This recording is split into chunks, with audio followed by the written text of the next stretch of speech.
recording. What's this? Oh, that has no impact on me whatsoever. Nice. And streaming. Damn it, I wanted to get that on stream. It's on recording, don't worry. Hello, the internet. Hello, internet. Went out the internet again. Yes, that's our friendly companion, the internet. So I don't know if anyone is there right now, but hi. We're going to be starting the Darkened Sky today, which is my own campaign. Oh, gosh. What? Ah, yes. You are having internet issues, I see. I was just, we're talking about being friendly. We're not being friendly. Why is that the first thing you want to say to our audience? Okay. What, shush? Let's make shush to our audience. Say shush.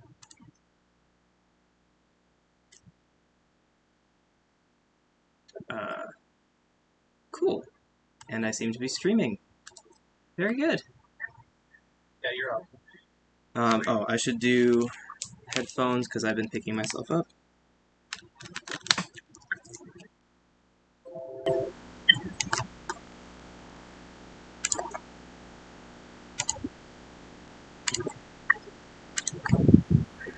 Okay. And y'all wanna talk real quick so I can get you? Hello. Testing, 1, 2, 3. Beautiful. Y'all are beautiful. Hello. Beautiful people. Hello. Denali, just so you're aware, we are already live streaming and recording. Just so you know. So yeah. I don't actually know. Oh, hello, AJ. You commented already. Look at you. Yeah, I'm in the chat, man. Hey, Get in the dude. fucking chat. Welcome the to comments. the chat. Are you stream sniping your own stream? Well, it's my Yeah. stream. Which means I'll be able to look in on your rolls. Okay? Ooh. I guess you could No. actually, but I don't give a don't. shit. I don't give a shit. Is this size good for our faces, AJ? You can see it more. Yeah, that looks pretty fine. Okay. Because it can be one bigger or one smaller, but it starts to really take over when it's bigger. Throw it up to one bigger. Let's see what that looks like. All right.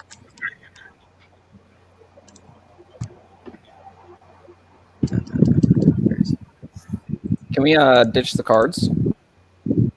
I tried to get rid of the deck of cards. I guess someone made it again. Yeah, this is too big. Oh yeah, that's big. Yeah. So you gotta work the screen. Suba made the cards. Zugo, was that you making the deck of cards? 100%. Maybe.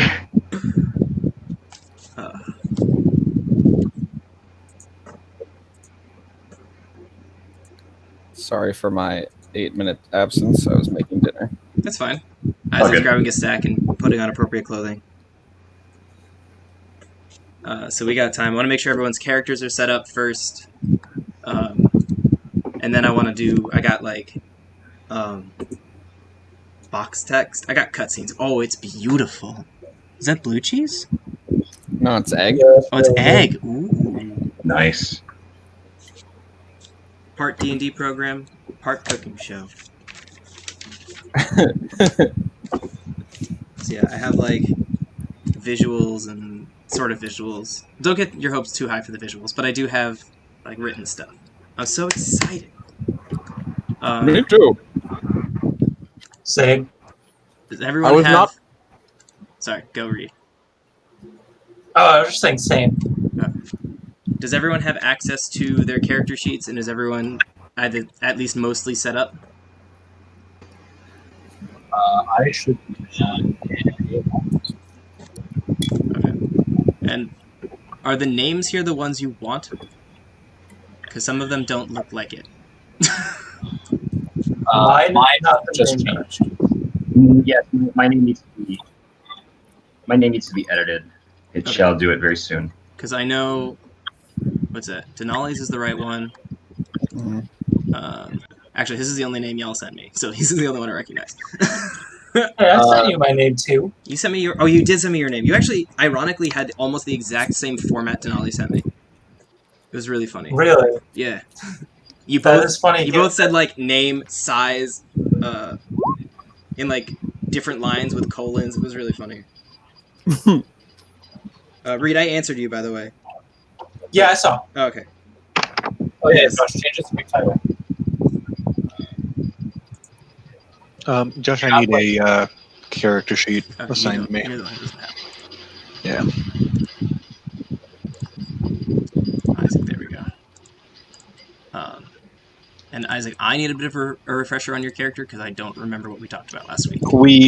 So all we discussed last week was, and I'm just sort of throwing it together now, but or I've been thinking about the character just modularly. I'm putting it together now. Worshipped the hunt, or the god of the hunt and bounty. Right. So expressing or finding ways to express that generosity or that communal, tendency after, the fall, after the god is gone, just, finding additional ways to express that. Being the change you want to see in the world. Right. Still finding ways to give and share, just not as directly.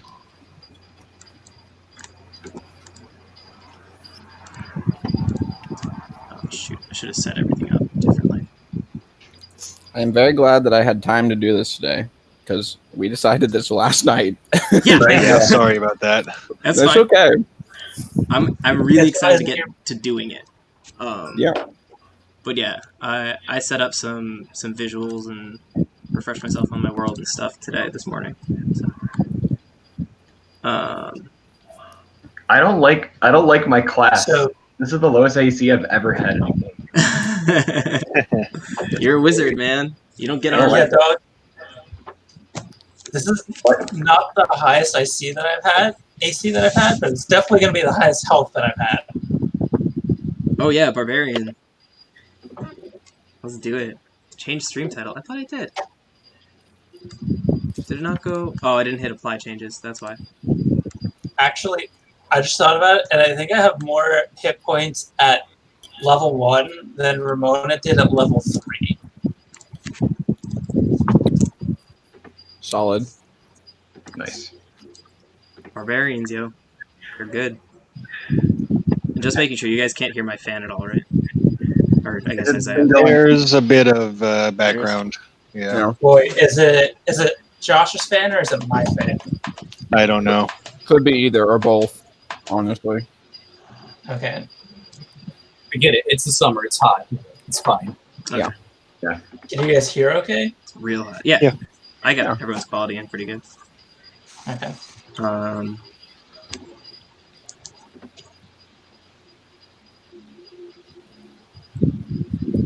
Any other setup we need before I dive deep into this? So I just want to check real quick. I got, I think, 2 skills off of being a barbarian, and then religion, and another 2 off of the custom backgrounds that we're doing. So I trust AJ that that's what we discussed. I don't remember at all. I found it. He's right. Cool. Yeah, I went back in our messages and found what was announced. Right, and I said I would give everyone a little feature too. Actually, Zuba's is effectively, I gave Zuba a feature as part of our discussion. Denal, you kind of already have one too. Yeah. Oh, actually, AJ does too. Look at that. See, this is what happens when we talk character behind. You get little boons, and it turns out it works out. I'll get to Reed's and Isaac's as we go a little bit. Just to clarify, are my guys like actually functional as the spell? Like, let me double check what the spell gives you. Okay. Because that might be a little bit much. Right, that's also kind of what I was thinking as well. I think more so. They basically act like either Mage Hand or an Unseen Servant. Okay. I guess the 2 of them together can be an Unseen Servant. Each of them can be a Mage Hand. That sounds fine.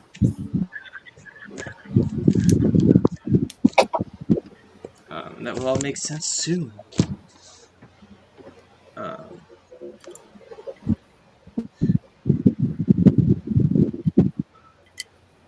Oh yeah, I can hear your fan read.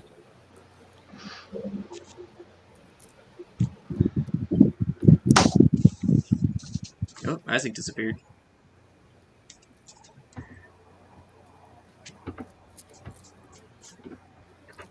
So, how's everyone doing? I had a fun conversation I was going to bring up for before game, but we're now in game, so I'll bring that up later. Okay. I'll throw it in our group chat, and if we want to get on and have a chat about it, we can talk later about it. Sounds good. I was gonna say something. Shoot. All right. Do we want to? I want to do. I'm trying to stall a little bit because someone said they were gonna be a little late. But can we do physical descriptions of characters, just so that when we get into the scene, we don't have to necessarily break the flow? Mm-hmm. Do we want to do that now, or do we want to do that as the character speaks? Let's do it now so that it doesn't break as much, and then we can reiterate later. Okay. Just all the things that you would say about yourself out of character, do now, so that everything remains in character when we get to it. Also, change your names. Yeah, I'm getting there. Oh, yeah, I gotta change that name. I love your name, Josh. Thank you.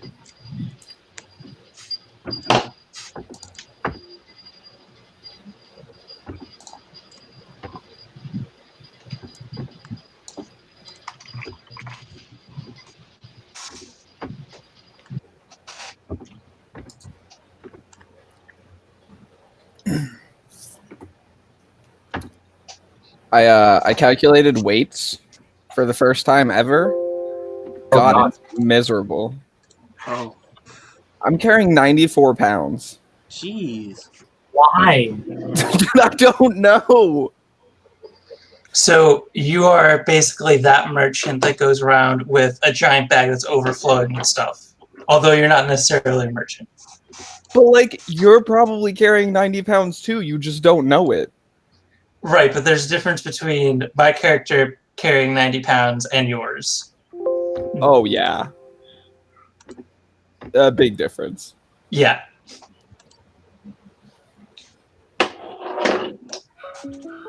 £90 is like a third of his weight versus like what's probably half or more of yours. Yeah. Someone's Skype calling? Sorry. No, you're fine.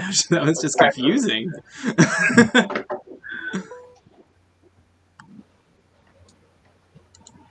My phone calls me through my computer as well as calling me on my phone. What? So Go ahead, Reed. I have a question for you guys. Yeah. How do you feel about an accent? If you can maintain it, go for it. Okay. If you want to give it a shot and you So can't end up doing it, That's the nicest chest That's I've fine. ever seen. That Yeah. also puts us in like They're kind of super a pain in the ass, to be snipeable honest. distance. But if you can pull it off, it's awesome. Well, Yeah. I would like to see if I can pull it off. Reed, I will do the plan I was going to do then. I have an article of clothing that was going to help me get into my character. Oh boy. So now, if you have the accent, I'll wear the article of clothing. Perfect. Cool. So we doing character descriptions? Does anyone feel like starting? I'll start. So Annie, as you know her, stands 4 foot and 4.5 feet, dressed in beautiful but simple robes of like purples and some blues. Very, very elegant but very simple. The bottoms of her robes definitely seem worn, tattered, and muddied. Like, she looks incredibly well trapped. She's barefoot. You know, being a dwarf, she is a dwarf. She's very uncommon to be seen. And because of that, she's decided to make herself stand out more rather than a less, to pull away from her description of as a dwarf. She's dyed her hair blue, a dark blue.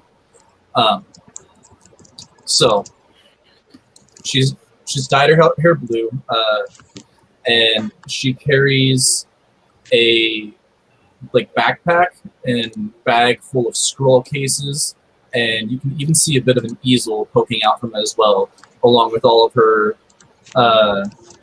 necessary, travel preparations and food and bedroll and all that. She seems to walk with balance and poise. She seems confident and that she's not going to give shit to anyone. Or she's not going to let anybody give shit to her. She's just going to stand strong. Other thing about her is that while, yes, she's a dwarf, she almost looks like a swimmer's body, if you're familiar with that. Very broad, but not, over encumbered with muscle. She looks relatively lean and dexterous for her size. How tall is she? 4.5 feet. All right. Who's next? I can go. All right. Before you is Griswold Alamu. He is a short half-elf. He's wearing what looks like almost moldy studded leather armor, a cloak on his back. His grayish skin and green eyes with a bald head are slightly off-putting. Yet you feel strangely attracted to the way he carries himself. There's intelligence in the eyes, but you get a sense of a little bit of insanity as well. There's no malice, but behind him, you see two skeletons of a clearly necromantic nature. He walks with a staff with a crystal at the top, though he doesn't appear to truly need it. A slight belly indicates he's well nourished, but he is short at 4'10" and clearly very, very small. And upon his back, you also notice a backpack and a sack slung over his shoulder. You've never seen a sack carried with such care before. Awesome. All right, Reed. So with this person, whenever someone takes a look at him for the first time, they have to take a second glance because they swear on the first glance they just saw a bear walk into the city. Nice. This man is absolutely massive, standing at least 6.5 feet. He looks robust would be the word, or husky would be a better description. He looks large, but he doesn't look unhealthy. He looks like someone that could give you a hug and break your back. He has a beautiful flowing brown beard with deep brown eyes.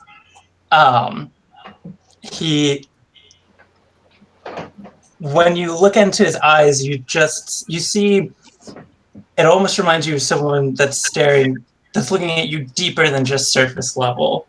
It's the animal that's staring at you from afar, the wolf that's looking at you, that's peering deeper than just what you can see. Nice. Zuba, you there? Yeah. You want to do you real quick? Yeah. Hang on.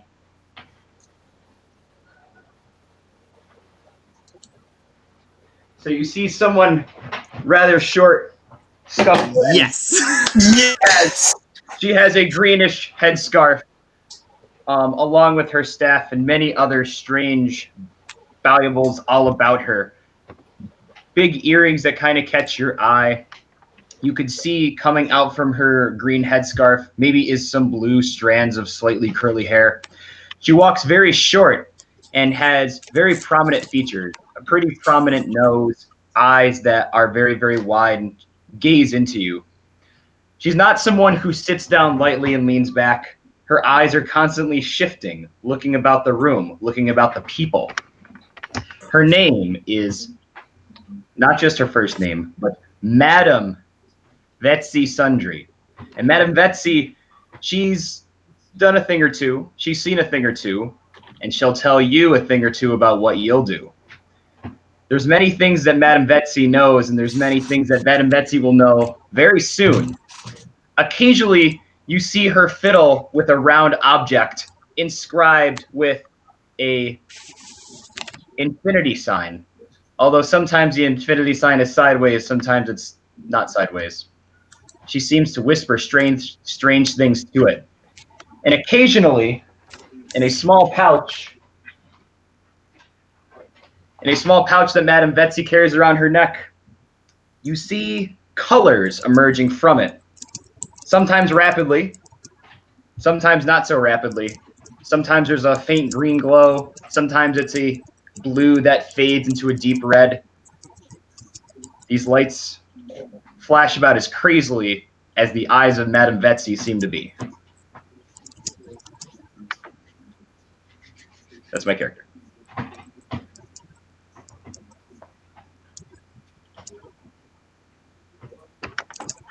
Beautiful. Cool. I love it, Zuba. I'm so bummed.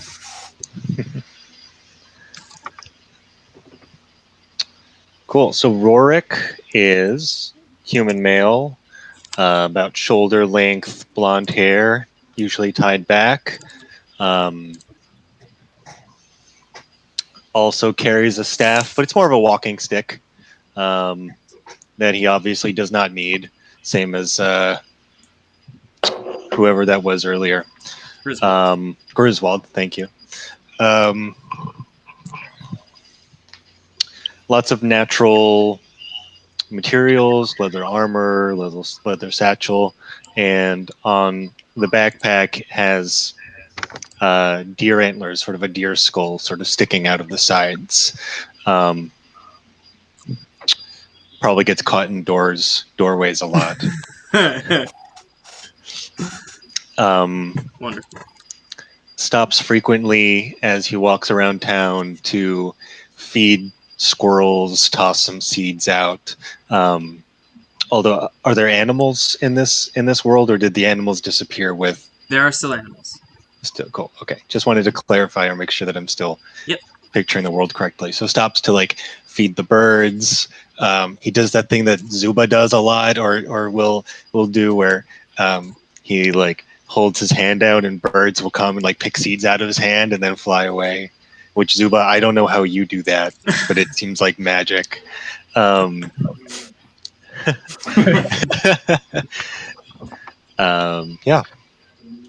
Beautiful. All right, so I'm gonna shrink y'all's faces a little bit because I have a little cinematic to do. You guys on your ends, you're gonna want the big black square that is the background. You're gonna want to be able to see that because it's gonna start changing. So you want to see? I think I need to. Oh wait, it's just a black square with nothing in the middle. Currently, yeah, it's just a black square. There's white around the edges. You won't see any grid lines. That's gonna change because I did a thing. Oh.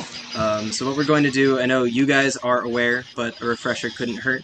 And then for our audience at large, who may not know the world, I have a bit of a box text for the entirety of the universe. And then I'll be a little bit more descriptive afterwards as to exactly where the state of the world is in. So, what we got going on here? You don't even see the big black square? Well, alright, well, I'll give you a second. Because I did spend, like, way too long doing this because this is not a medium to do this on. That checks out. Yeah. Perfect. Can you hear us, though? Because I don't have your face right now.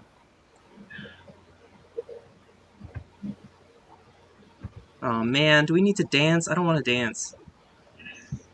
Are you talking to Isaac or are you talking to someone on the stream? I'm talking to Isaac. Oh. DM, be louder. Heard. Yes. I can also just turn up my mic volume. I don't have to be loud. Oh no, it's at max. Darn, I have to be loud. And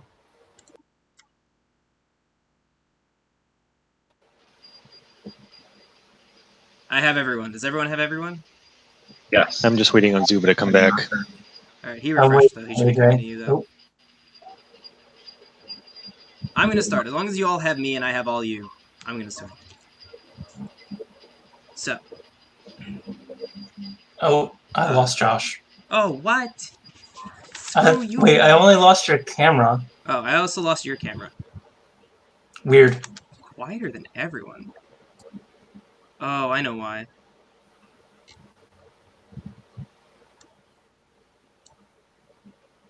Okay, I see after him. This should help. Let me know if this helps. Okay.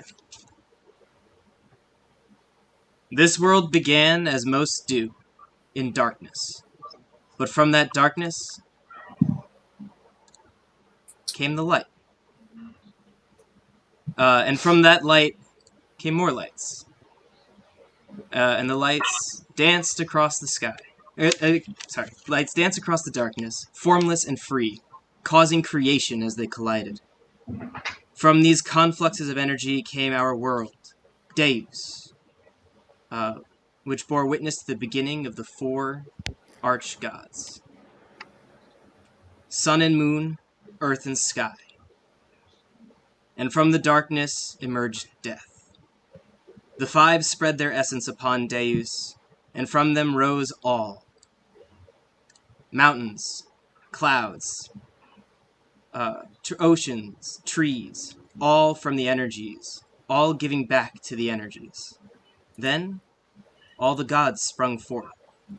All things, when giving their energies back to the 5, spawn eddies of energy that create the gods.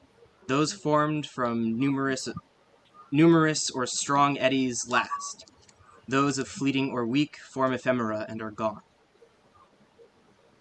With the rise of sentient life came the rise of memories, which strengthened the gods, and the gods returned the strength, and so the gods in existence strengthened each other and created each other. The gods manifested on Deus as they pleased, and returned to the stars when they're through. So was life on Deus for centuries. The races growing and living with their gods, using their magics and giving them worship. A balance that led to prosperity. Until 3 years ago, when war broke out across the land, and war itself grew in the sky. And the calamity, where war slew the other gods, one by one, the stars winking out across the sky. Now the world must move on, without the gods, without their magics, their support, their essence, save war and its followers, who ravage the land and keep a perpetual feud amongst the survivors. So is the world.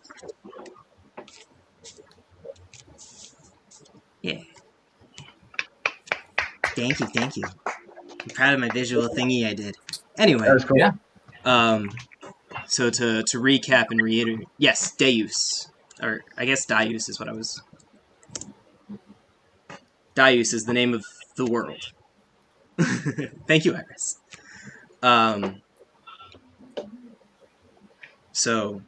To reiterate, all things in the world spawn gods, and the gods are connected with all things in the world. They exist in tandem with reality, until war came and slew them all, leaving reality missing half of its existence. So all things still exist, but they exist in a dormant state of sorts. The trees still grow, but they're gray. The rabbits still bound, but they're emaciated. They're slow. They don't breed as much. Everything is kind of muted and dull. So is the world in which you all live and have spent the last 3 years. Each of you have gone about your own paths in this time. Each of you was once connected devoutly to a god and had a strong, powerful connection that you all felt severed. The powers you once had, the time you once shared with others and with your gods is gone. You're left with only your wits and what you can manage with what you know. So each of you has taken up your own independent trade, something different than it was before. Some of you were healers, some were politicians, assistants. Some may have been pirates, who knows? But each of you have had to find a new way to live without your gods. And so each of you have kind of been on your way. But our game begins in Tikva, which I will bring everyone to. Well, first let's take a look at the world. So this is the world. Nothing is labeled, and that is deliberate. We can add labels as we go. But what's important to note at this point is over here, this is what remains of the Empire. To the east, on the east coast, you will see 3 major lakes with a minor lake connected all by rivers, bounding down to the ocean. It is only what is within those waterways that remains of the old Empire.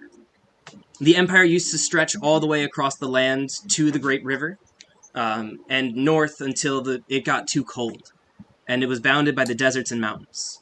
But now, with war broken loose, everything has receded. We are left only with the small fraction of what once was. Each of you comes from different places you may call home, but now you have lost essentially everything but what you have found within the old Empire. And we are starting out in Tikva. Oops, I need to actually bring you guys here. Whoa. Yeah, I did stuff today.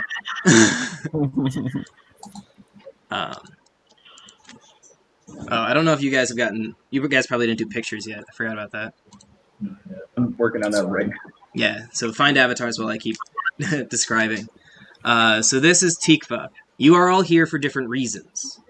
And actually, let me read because I wrote all this down. Our game begins in Tikva, a small fishing village that remains mostly untouched by the war. Centered on the coast of the old Empire. Let's see. Bronson has wandered down the coast, away from his previous life, seeking meaning, and aiding any he can along the way. Anai is part of an envoy being sent around the Empire, rallying more troops and attempting to keep the Empire's unity strong. Madame Vetsi has been struggling to find her way, but has held onto one memory quite tightly. A dream. The dream she had the night of the calamity. Of 5 stars fading in the sky, with the red star in the center growing. Then the fading stars fell and crashed to the earth, and from them grew trees, buildings, and people. Then the ocean came in, and fish sprung forth, and in the dream a glimmer of hope. But that was just a dream. For now, she is traveling with the Imperial Envoy, aiding Anai in her travels. Meanwhile, Griswold was dropped off down the coast by his previous crew, or I guess he managed to escape and washed up. That's how we have now. Because he washed up on shore down the coast. He's been wandering north towards the home of his 2 companions. And then we have Rorik, who just happens to be walking through, recently traveling. He's been tracking a herd of deer. It's not often you find a herd, especially not one as vibrant as this one, so he managed to make his way, and he noticed that something was a little bit different in the woods here. And has been investigating and wandered into this village and has started to make his way in. So we're going to start bringing everyone in. I don't remember. So this is Bronson. So you would be coming down from probably out of the woods here to the north. Griswold is coming in from the south. Oops. Probably walking up the shore.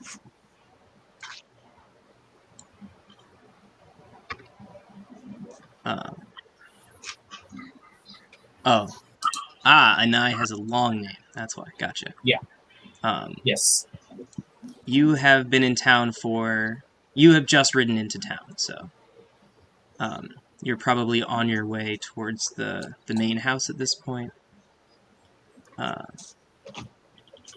Rorik, I'm just using you just have the head for now, so you get a thing. You're also coming in probably the same direction that Bronson is. And... Rorik, you just got one, okay. So we're gonna... I just added mine, so if you add it again, it should Should do it. There you are. Cool. And Madame has been traveling with Anai. Part of your envoy, you also have a couple other guards with you guys. I didn't think to get those pictures ready, but I can probably find one real quick.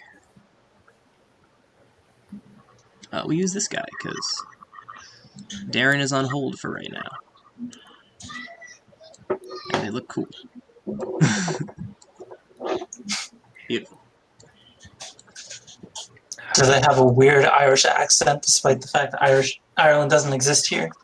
Excuse me. Okay, so Traveler is pretty close to Firefly, and they have Irish accents and English accents and all sorts of accents. And it's because they're the colonies. Specifically, what's his name? Badger has that accent, and he talks about how, someone mimics the accent. He's like, I haven't heard someone from the old colony in a while, so back off.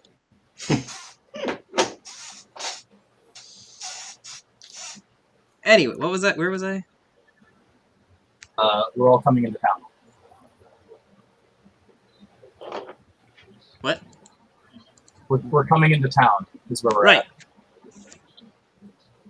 at. So you're all making your way in. And as each of you makes your way towards the center of town, on your own pace, 1, 2, 3, 4, 5, you hear yelling from the north, from this house here, as the sun is setting. As the light fades, there's a yell from one of the houses. A healer! Please! We need a healer! And, see, a man comes wobbling into the square, carrying a bleeding woman. Ooh, I really should have done these pictures. Bum, bum, bum, bum, bum. We're fine. Oh, y'all ready for some blast from the past? Oh, God. You want to see Suleiman's face again? Cameos. Oops, that's weird. I got something frozen on my screen. That won't go away. That's fine. And let's grab... I just need a woman. I know I had a bunch early on. Don't we all, though, Josh? Don't we all? Absolutely. Hilarious.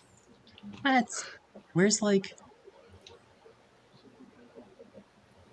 What's her name? Man. I should have thought this through, but it's fine. We're just gonna bring in a random person at this point. Because I'm way too far back.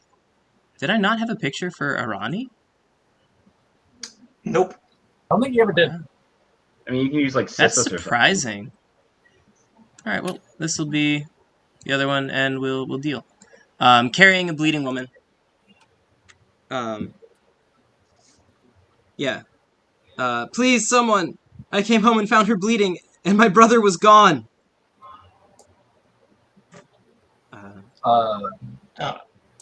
I rushed over. I didn't mean to actually click that. I was trying to scroll down. I did not mean to roll that. Oh, no? You don't want to roll deception and lose everything? No, I don't. Yeah, That's about as good as a rock and roll. Yeah, fuck you.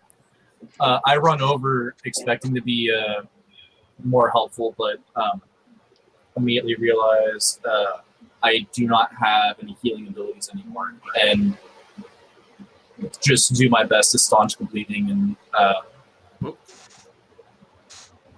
deal with that.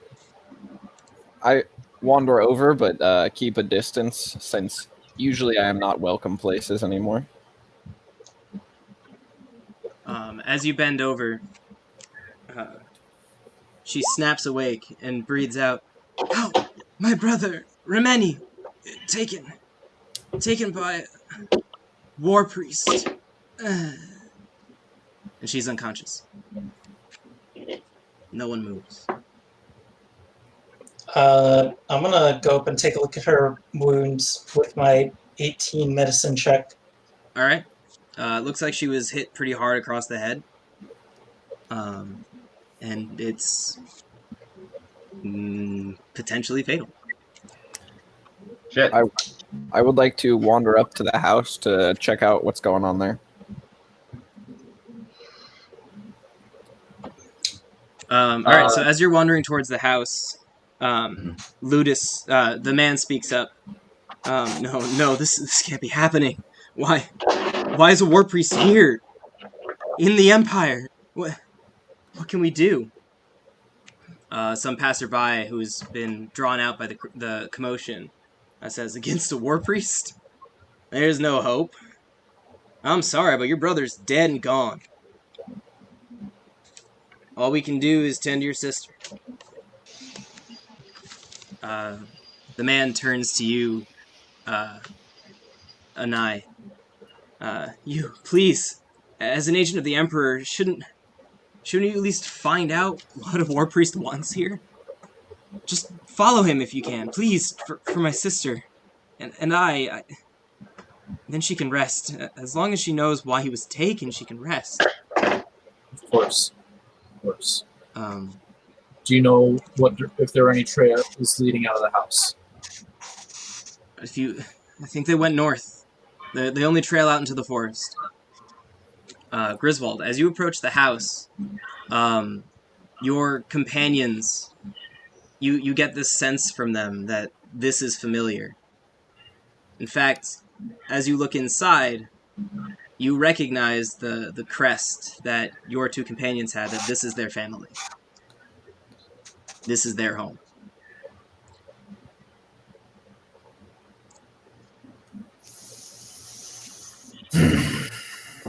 And that the brother of your companions was taken by someone else. I yell for Madame, and then our guards, and then start moving north. Madame Sundry, without a quickened pace, just a normal pace, comes up to and joins Anai. What's going on? What goes on over here? What is this commotion? What have you found? There seems to have been a war priest. Came through and took one of the villagers. We must go after him. We know this. People always leave things behind. That can't be a good sign. Josh, you want me to do that in character? Yeah. Oh. These signs, though, they seem important. Madame Sundry, she goes into the small pouch she has, and she produces a small dark orb. And the way she's holding it, it looks like there's an infinity sign on one side.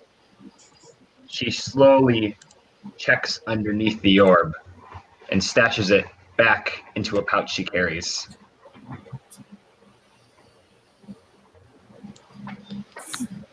I start investigating the house, looking for any clues. All right. The house looks like a regular Fisher's Village house. Let me actually open up the house. The door hangs from a single hinge, and inside looks like a tornado blew through. Books and papers are scattered across the floor, tables and chairs overturned, and a pool of blood cakes the ground by the fireplace. You're welcome to make a perception or investigation roll if you want to see more. That would be lovely. As I approach the house looking for tracks, I would like to roll perception. You're welcome to do so as well. That That is not good. Was that a 1 split with a 20? It is indeed a 1 split with a 20. Nice roll. I'll roll an investigation whilst looking for things. Okay. Anyone who it's I believe it's this home actually. Yeah, Yes. It's the one across the way. Yeah. Dang, we gotta go with 9. That's annoying. No wonder Alright, you guys well- aren't finding anything. Looking at the wrong house. Yeah. You want to try to get in the right place? That checks out. I want to tend to the wounds of the girl. Okay, so the 16 is a really good. Yep. So you actually roll into something. You notice amongst the papers scattered on the floor, there's a series of maps with notes written on them. And you can take a look a little bit more if you want. Yeah, I'd love to. All right, so you pick up these hand-drawn maps kind of scrawled against the area, and written on the sides are things like, is this new? It's not on any other map. I haven't seen it before, and it's indicating to this valley that's just north of here. It looks like there were probably more to the series, because if you flip through them, there's some things that are missing in between. So it seems like some of the maps were probably taken. Okay. I told you people always leave things behind. We must investigate. I'm talking to my skeletons, by the way. Great. Awesome. I think I'm standing close enough to be like, yes, of course. You must investigate. And I start headed up the road to the north. That's where I think they went, as far as I'm aware. All right. Is anyone going with an eye? People lingering? Yes. Oh, What's yeah. happening? Actually, let's see. Let's go to Bronson, because he's the furthest behind right now. Yep. I was just tending to the girl's wounds. I think Okay. I'll join you, or I'll walk up you've as definitely well, and- stabilized her with the 18. Okay, cool. So she going in. I'm gonna turn to the brother and say, she will be alright, but she needs rest. Long rest. Thank you. It's like 8 hours. I don't know what I would do without Esmeralda. She will be fine. Do not worry. You said there was a boy taken by a war priest. What would they want with him alive? I don't know. Remeni, he was just a fisherman. He would go out into the woods when he would get bored. He was a normal guy. I don't know what a war priest could possibly want.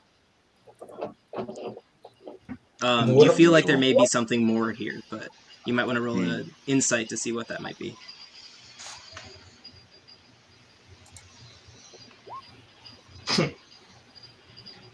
14, yeah, so he's definitely holding some... There's a flicker of recognition of one thing, maybe, but he doesn't seem like it's an issue. He's not, like, deliberately hiding it. It's just not something he's bringing up. These people are savages, and it's unusual for them to take alive some innocent or some insignificant person like this. I mean, if there's anything, it would help us with this search. I don't know. Persuasion or intimidation? It sounds like you're doing persuasion, though. Yeah. I'd actually like to walk back towards the man. Okay. Join- So Anai is already walking into the woods, and you're walking away from her back towards the group, right? Correct. Okay. So as he's answering this question, you can walk in. You're welcome to interrupt him if that's your choice, or you can wait for him to talk. I'll wait for him to talk. Okay. I don't know. He's been rambling about new things in the woods. He says there's a valley that wasn't there. I just think he keeps getting lost. That was it. Now you can. Interesting. I'm not familiar with these parts, but I think that would be very helpful. It's important information. Anything really can be useful. Do you know which way you said north? That they took him north? That's where I think he went. Okay. What's your name, sir? My name is Lutus. This is my sister Esmeralda. I bring grim tidings. Oh? Your family members, Orson and Kendrick, I point to the two skeletons behind me, are no longer with us. Yet they walk with me. Why?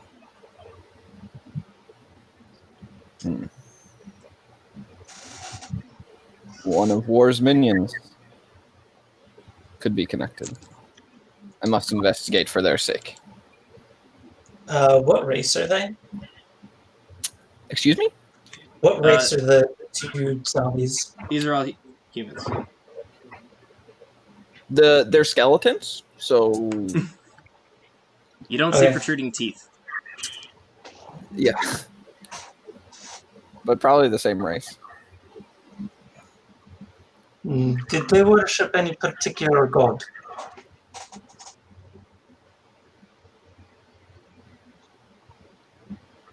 Well, not War.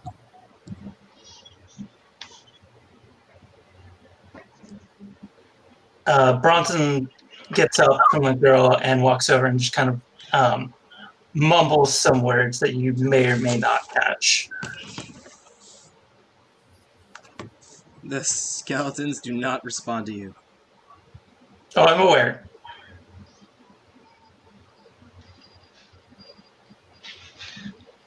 I'm mumbling last rites that they probably didn't get.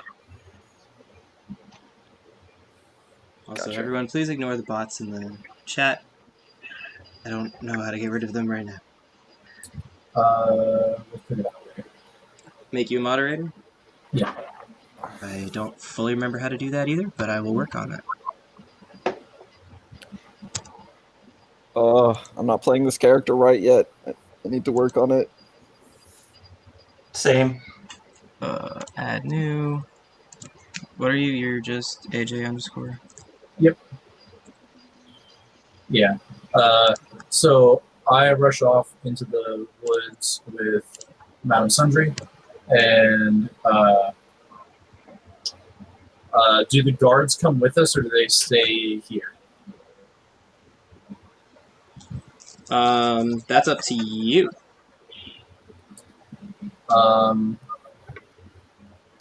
I think I'd want one guard to stay, one guard to come with us. Then that's what happens. Come, minions, we must find your brother. And whatever else is left behind. They waddle off with you. That's a better voice than Ollie. Yep.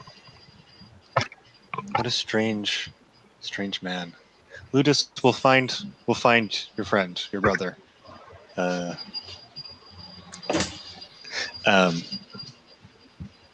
Or at least we'll find out what happened to him.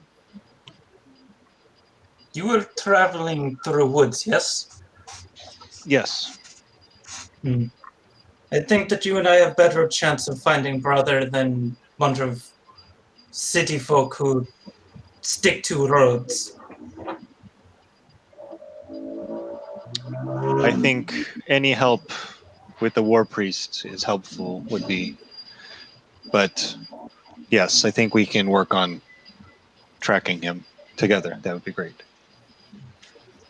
What is your name? Rorik. Good to meet you, Rorik. You seek same things? You come with me.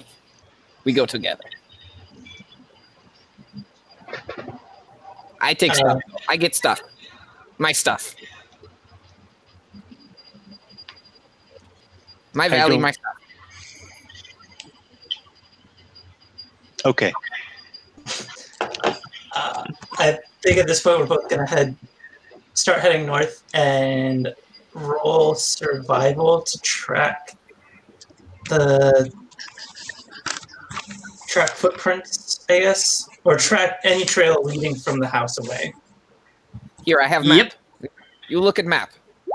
You know where this is? Who are you offering that to? Bronson, since he seems to be knowing where he's going. This is where they go. This must be where they go. Your Where did you skeleton find that? responds. Oh, right. You're responding to Bronson. Never mind. In the Okay. house. Everybody leaves stuff behind. You take stuff, you get stuff, you get information from stuff.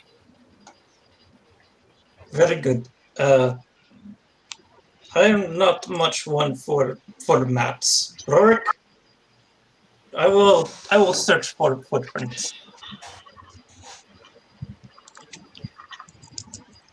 Any luck with the 15, Josh?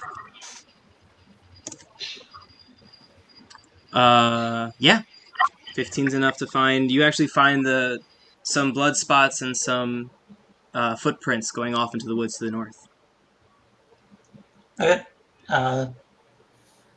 We'll start making our way. All right.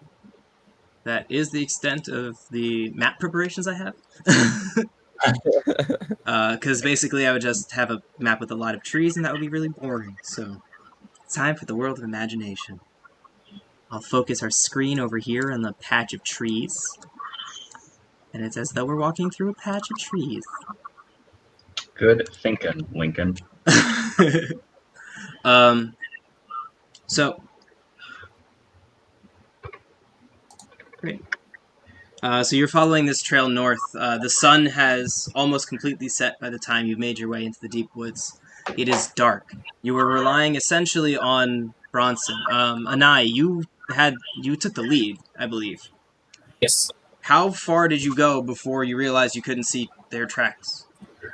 I would go as far as I could, and probably just try to get to basically where I'm confident the tracks end, and then just like scout from there in a bunch of different directions. Make a survival roll, and your guard will make a survival roll as well. Your guard did very well. Oh no, your guard did very bad. You did very well. You also managed to catch the trail, and so you're probably about a minute ahead of everyone. That being said, I do have dark vision, Okay. so I'm like doing this without a lot of external light. I believe Bronson also has dark vision. Yes. Yes. Yeah. I do as well. Griswold does. I believe Sundry does too. Do we all have dark vision? Vision all around. Not Rorik. I'm a boring old human. There's always one. I mean, I think our experience in other campaigns has been there's only one that has dark vision. I don't know. For me, I've always been the one without dark vision. It's always been brutal. Yeah. Yeah, it can be rough. Then probably the guard does not have dark vision. No, the guard does not have dark vision, which is probably why he got a 5. So, I mean, as you walk deeper into the dark woods, your guard says, "I can't see a lick. I don't think it'll be any help to you here." Stay there, and if we lose the trail, we'll be able to find our way back. I will wait here for your return. Thank you. You don't have a problem with skellies? Everyone has a problem with skellies. What?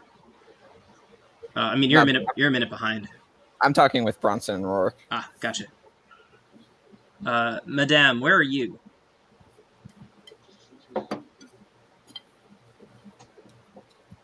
I'm with an eye, Oh, you're with an eye. Okay. I think. Yes. Yes, I. So yeah, Griswold asks Bronson Oh, and you Rorik might. about My guy. if you have issues with the skeletons. I think Bronson just kind of ignores him. And just keeps following the trail. Yeah. All right. Yes, they don't have a problem. All part of the same collection now. and as the sun sets on the gray horizon, the sky remains dark. There's a soft gray glow that permeates the sky as always, for the nights are not as dark without the brightness that was the sky. And through the clouds, as always, you can see the bright red star that is war looming overhead on the barren sky. So as you, Anai and Madame, as you are moving through the woods, I'd like you guys to make a perception roll. With pleasure. Yes, sir. Perfect. Not as good. So, Anai, you notice ahead of you, you can actually see, you've caught up to the War Priest. You can see him off in the distance. And you know, if you can see him, he might be able to see you. You have an opportunity to make a stealth check. Stealth is not really my forte, so I'm just gonna keep going in of guns blazing. Okay, so just so That you're being aware said- of the lore of the world, your understanding of war priests is they are the only things in the world that still have access to divine magic and can single-handedly turn an entire war in the favor of whatever side they're on. They are essentially mercenaries that are sold between warlords in order to turn the tide of battle. If you encounter a war priest on the battlefield, you either die in a blaze of glory or run. There are no other options. Got it. Then yeah, I will grab Madam and do my best to kind of hide both of us in the darkness that is the trees. All right. Madame, do you want to make a stealth check? I need a stealth check. Yeah, because the DC is a 13. So if you are excessively higher than a 13, you can help. But neither of you are. So, I am going to... So now I have... My passive perception has noticed you. So now is when I turn. I heard the twig snap. So the priest turns to see. You two can make another stealth check, and I will be actively rolling against you. Cool. Oh, Nice. There's that crit that I need. All right, and I rolled Sweet. badly. Woo! So, for the cinematic, you guys are walking through the woods, tracking it down. Anai looks up and sees the war priest and realizes just what it is that she's doing and knows this is not the time to be brash, and goes to hide, but pushes into a bush and snaps a branch. And then the war priest's head turns as Anai grabs Madame, throws her down, and lays on top of her, face down with the brush just overhead. And for moments, all you can hear is your breaths, until you hear the war priest go, "Keep going. I know we're close." And you hear them start to walk off.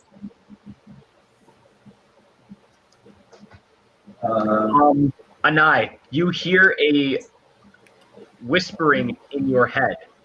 The whispering goes, "Usually we go somewhere romantic before someone ends up on top of me. This is new." Zuba, you love that spell, don't you?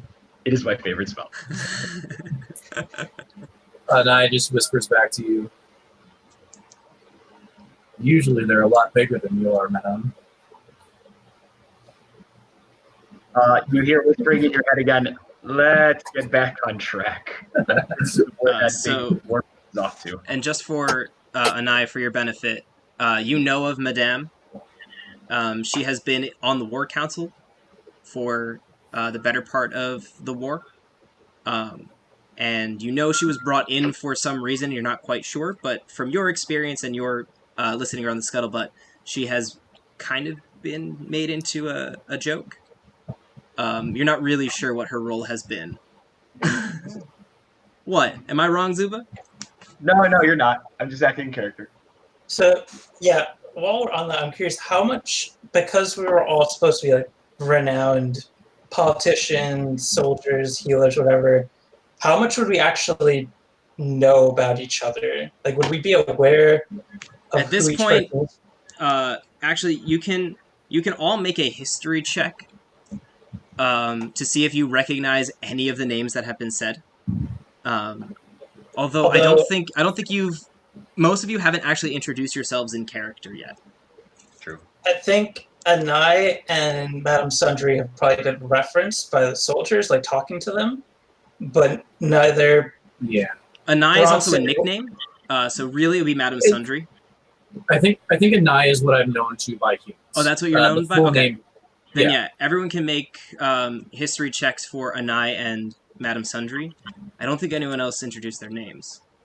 Bronson and Warwick did Yeah, to I mean, each I think other. we- To each other. to each other.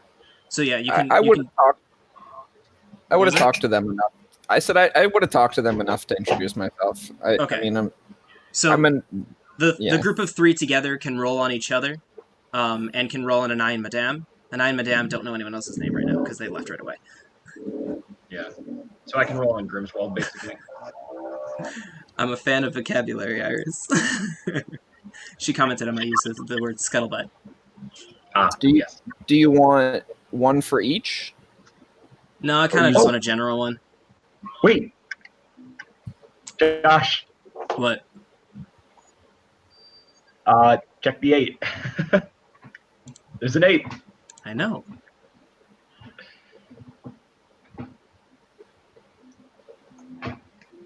Does Zuba have something anytime there's an 8 roll because it looks like infinity? No. No, I am semi-confident I know what this fucking 8 is. You And I'm probably gonna, do. I'm gonna yell at you after this game, after we're done You were figure streaming. it out first. You did put something in the chat, I saw, my friend. Yeah, Anyways. Cool. I see that. So yeah, we'll bring that into play a little bit later, Zuba. Okay.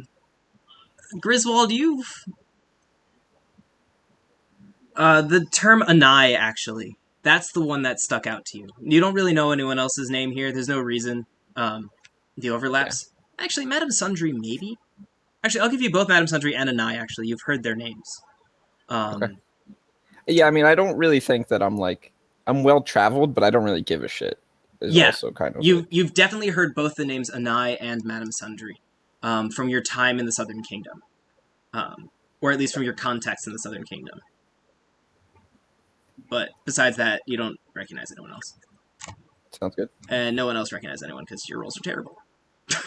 I also feel that Anai is easily most spoken about a lot, just being a dwarf. Oh, that's also something that should be pointed out. I mean, I know Griswold wouldn't care, but Rorik and Bronson, I don't know if you would have recognized that she's a dwarf. You can actually make, I guess, a survival, insight, or history, whichever you want, to determine that she's a dwarf. I wouldn't do perception because survival's the same stat. That's fair. Okay, so Rorik, you actually recognize that she's not just a small person, but she's actually a dwarf.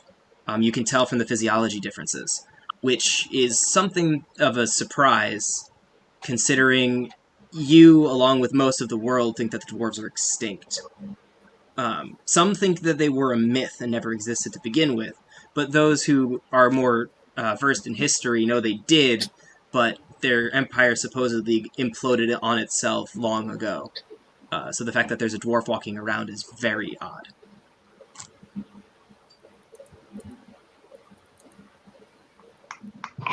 Okay, I'll keep that to myself for now. Okay.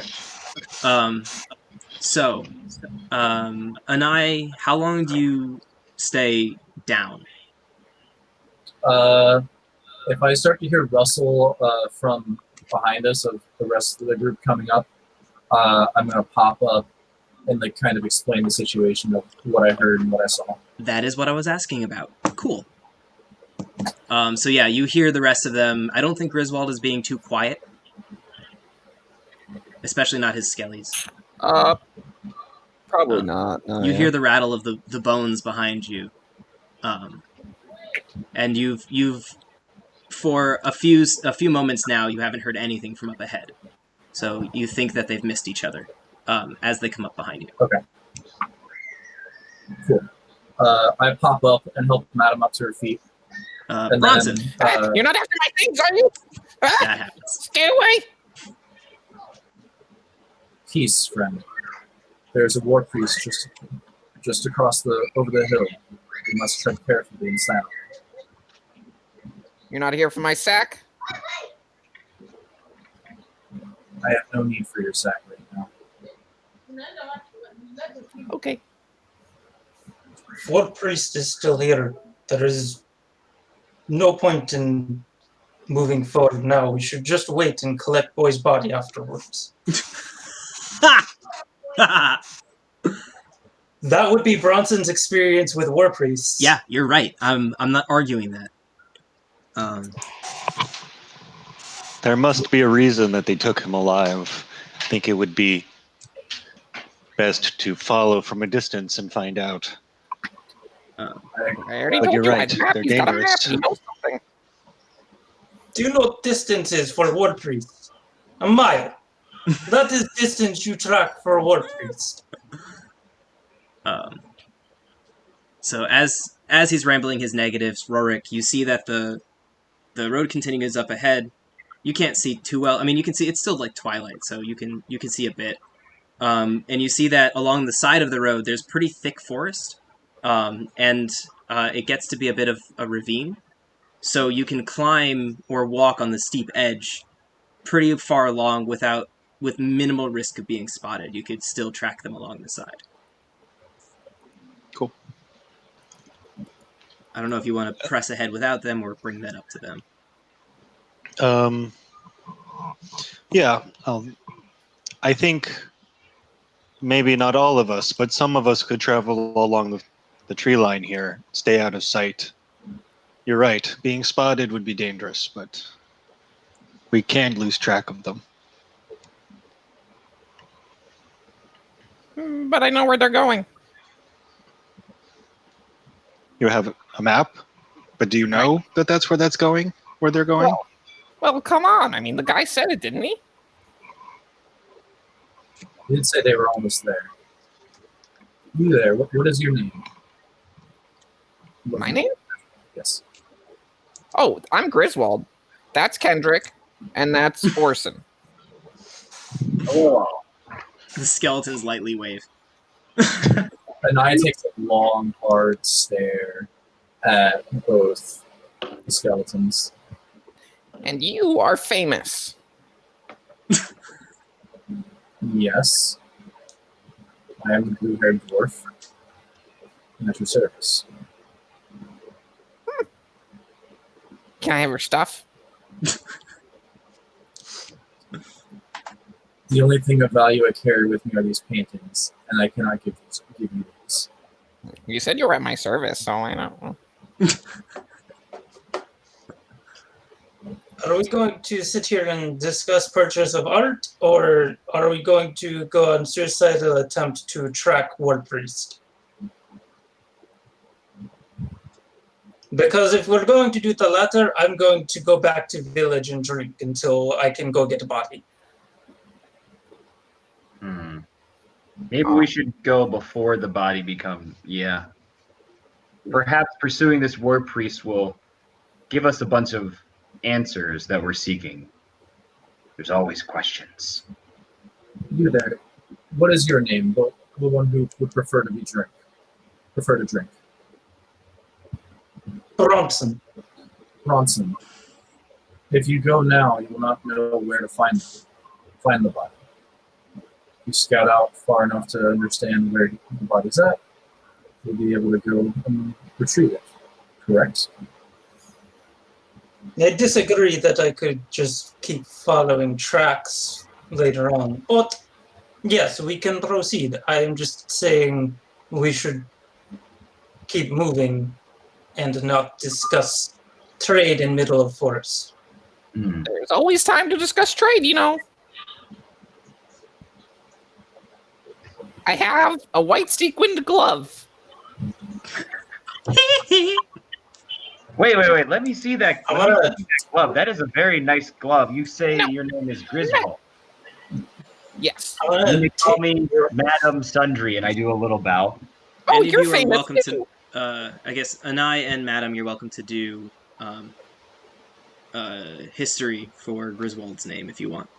I rolled it earlier. It was a 9. Oh, okay. So yeah, neither of you recognize Griswold's name.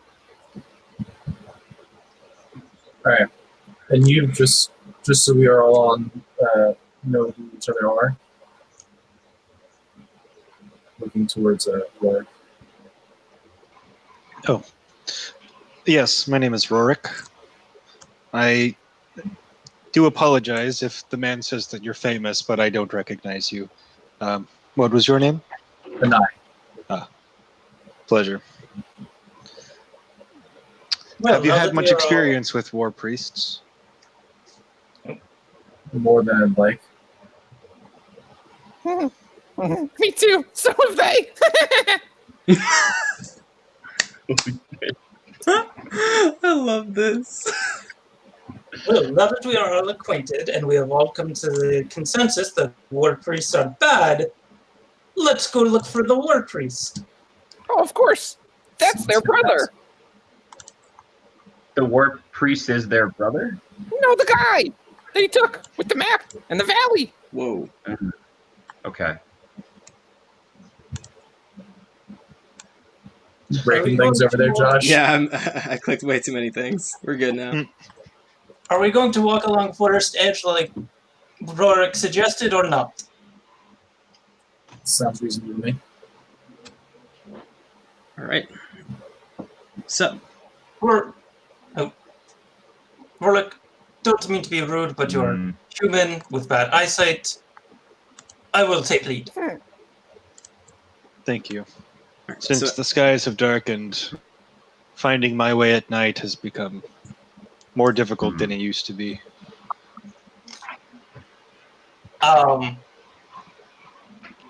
Isaac, I want to give you a little tidbit.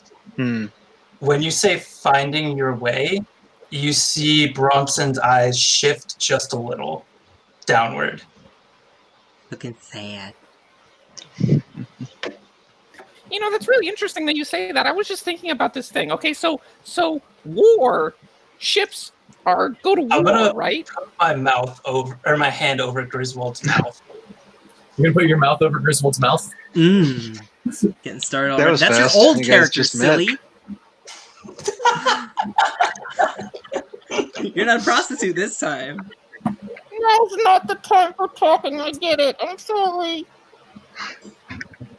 Yes, Griswold, perhaps if you cannot keep quiet, you should take the road. Okay. Wait, does he actually? Unless you can keep quiet, in which case we can follow the trees. But you must be quiet. Okay, I'll go last though. Perfect.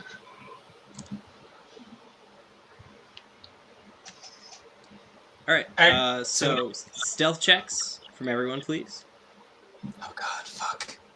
We'll do group Yes. stealth. So everyone rolls, but it's more about the Oh, need. that's a good first roll. That's a good second roll. Oh, Griswold. That is so perfect. Okay, so I mean, we're averaging above 12, right? Yeah, three out of the 4, Yeah. or 3 out of the 5 succeeded. Okay. So,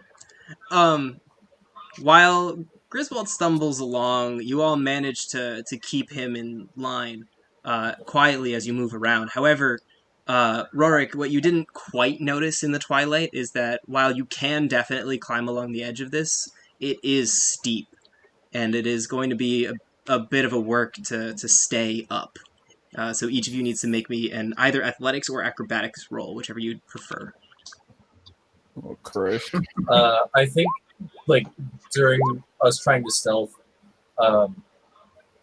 Anaya is, like, getting drawn into the Griswold's conversations and, like, doing her best to, like, not get too in-depth, but, like, wanting to have a conversation. Okay, so This is really funny. Because the two people who failed stealth succeeded their athletics and acrobatics. Which means, while everyone was trying to make them quiet, they lost their balance. So like, no, don't step there. Oh, shoot. So 3 of you tumble down into the ravine. Can I try to get one of my skeletons to grab one of them? You can make a dexterity save with disadvantage because it's not your own. Okay.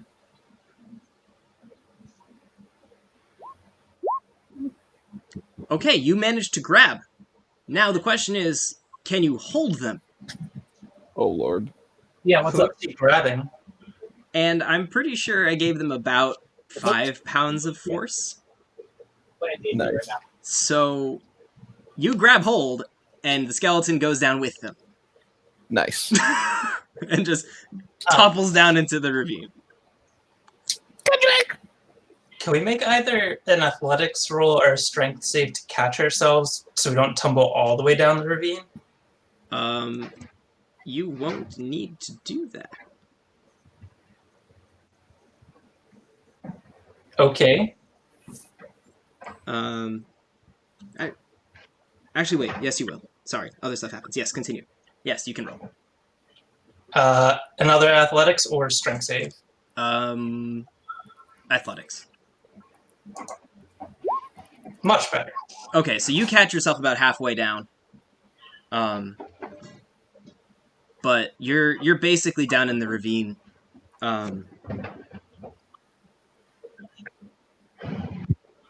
Like you could either climb up or you're not. It didn't hurt to go down, and you can still track the path from down here. So it's up to you if you want to climb back up or just go the rest of the way down. Anai and Griswold, your party left you. They fell down a hill. What are you guys doing? Do we see anything from being up top? Does this seem like the place that we need to be? I mean, Griswold is the only one who would know that. Does it seem like the place that we need to be? You can make an intelligence roll with advantage. Okay.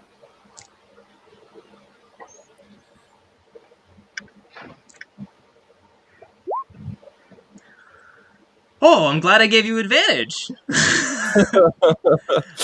You watch your skeleton go down into the ravine, and that actually, you see something strange, and you pull out the maps that you grabbed, because of course you never put them back. Hey, look, this is it. And this looks like you can see now, the dirt you're on looks, it doesn't look weathered from decades, but only a couple years. It does seem like this may be something new. But the trees are thick down in the ravine, and you can't really see out too far. So the trees are actually grown more than would make sense. Yes. Interesting. Okay. This place is weird. Let's go investigate. I say we go down there with them. You ready? Your skeleton nods. Plant my butt and wiggle down. Nice. You scoot your way down. The skeleton just kind of tumbles. Each bone like flying off and then like coming back into it, and it kind of reforms up at the bottom. Sweet. I'm gonna go down as well, but can I use stone cutting on my way down to get some like more insight into the geology of the rocks? Yeah. That lets you get advantage on like history, intelligence, and double. I'm considered proficient and double proficiency for it. Yeah. So it's this plus 4. This is the 13. Yeah, this is the only time that will be useful. Yeah. But yeah, as you go down, you see that there are, there's a piece of granite that is shorn, just destroyed. You see pieces of sand made from that granite just beneath it. This is not from weather. The best thing you can tell is it's something impact. And this is new. Cool. That's only a little terrifying. So, I want everyone to make a perception roll real fast as you get down into the valley.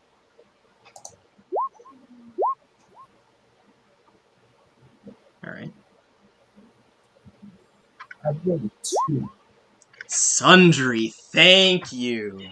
Welcome. And Hey! Rorik. And Rorik. Beautiful. Okay. Sundry and Rorik, two things happen as you make your way down into the valley. Well, I guess as you stand up in the valley. Iris has nice roll, by the way. She's rooting you guys on. So, what you notice first is, at first you think it's just from falling down the hill and all of your, sensory going weird, but there's this tingle beneath the surface, so not from your nerves, but from inside. And you don't know what it is, and it's somewhat unnerving. Somewhat familiar, but it's so foreign. And the second thing you notice is a spider the size of a dinner plate crawling out from the trees towards you. And I'm guessing that size of spider is abnormal. Yeah. And Bigger than I've ever seen. And bigger than the second, and as big as the second one crawling out.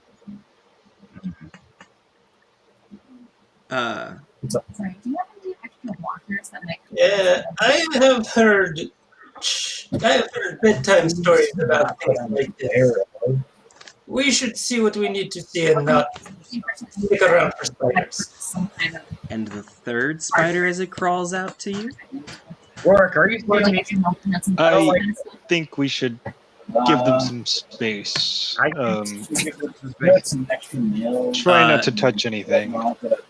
Now is when Griswold slides his little butt down and the skeleton pops back up. Like nothing major. AJ, you're cutting your video, not your Plan voice. sequence to use these for now. Oh, that's what's We'll happening. have 2 more somewhere in here as well. I don't think you can hear us right now. I just muted him. Thank you. Oh yeah, I can do that. Commercial. So, yeah. Yeah, giant, some big spiders. Josh, I'm looking through the area. What?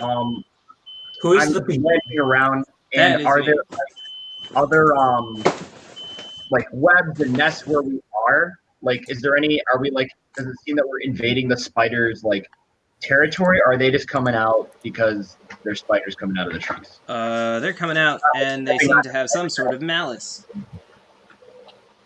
We're not stepping on any egg sacs or anything like that. They don't look too nice. How far away is this? Did you say there's like a cut on the side of the valley? And that's Yeah. So this ravine is steeper than you had thought, and it just kind of cuts right down into where you are. And it's just more forested area. Yep. And there are these giant spiders coming out. Okay. I think we should run. Spiders are not hunting creatures. They trap their prey. So if we try to just get away, they shouldn't follow us.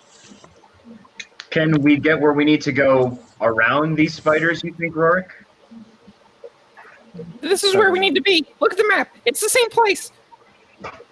You hear from the trees behind the spiders, "Is someone there? Please help!" I had spent time in this village. Does this sound like one of the villagers? No. Can I roll insight to see if they are actually in danger then? Sure. that's what I'm doing. Yeah, it sounds like someone's in danger.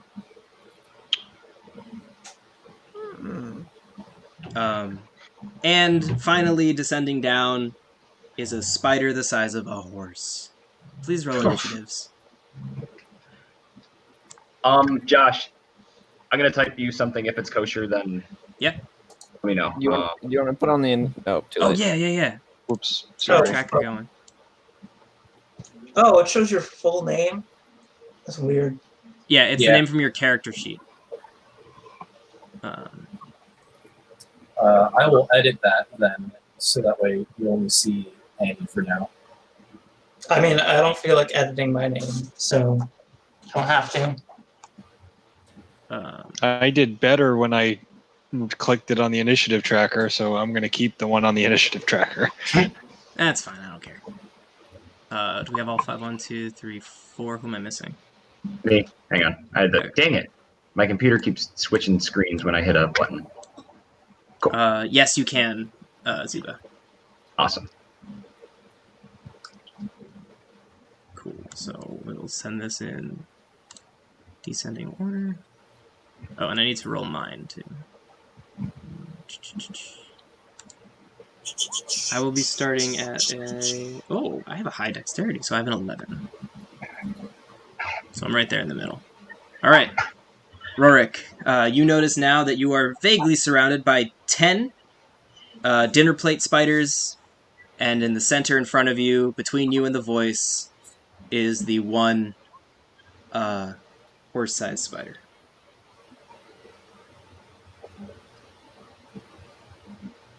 Cool. I think I want to focus on getting us a way out first. So if there's like a clearing or like an opening in the trees, I want to try to focus on clearing that direction first, I mean, so that we don't get... You think there might be on where the voice is coming from, you think you might see something off in the distance that might be a clearing. But besides that, you're kind of surrounded by the edges of this ravine and this thick forest. There isn't much else where to go. Gotcha. Okay, then I'll just push towards the voice. How far are the spiders from us? So let's say you guys are in a clump, and they're going to be equidistant surrounding you 15 feet away in each direction. Cool. Then I will... Sorry, go ahead. The main spider dead ahead, and then the other spiders surrounding. Okay. Dead ahead from the voice. Yeah, in between your party and the voice is the giant spider. Cool. Then I will shoot the giant spider with my longbow. All right, roll the hit. Let's see. This is the mechanical goodness that is D&D. Gotta get that crunch in there. Mm-hmm. So +3 to that, so 16. 16 hits. Cool. What is longbow damage? D8, I believe. Oh, starting off strong, guys. Yep. Plus dex, I guess, so 4. Great. So 4 damage. And can I use my movement to climb? I want a better vantage point. Can I climb just a little bit up higher on the ravine to like a perch just up above, directly above where we are? You'd have to go through a spider, but the dinner plate spiders don't look too menacing. I mean, they're big, but they're not too scary. And I would be moving through it, past it? Yeah, it could get an attack of opportunity, but I can tell you it can do damage. Damage. Although you might get poisoned. Yeah, I'll do that. I want to get perched higher up, so Okay. I'll go past it and climb up a little ways, just All right, feet so up I'm into going to the... roll to hit you, and you make an athletics roll to get up the and sit on a root or a stone slab of sorts. Ooh, I think I actually hit you. Do I have a bonus? I do. I got a 19 to hit, or 18 to hit. Damn. Yeah, that's good, and I do not do well on my athletics. So I probably just like end up right next to it, and then it bites me.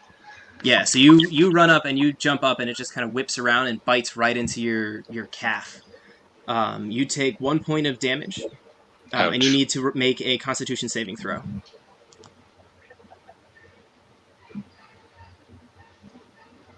You succeed, so nothing else happens. Cool.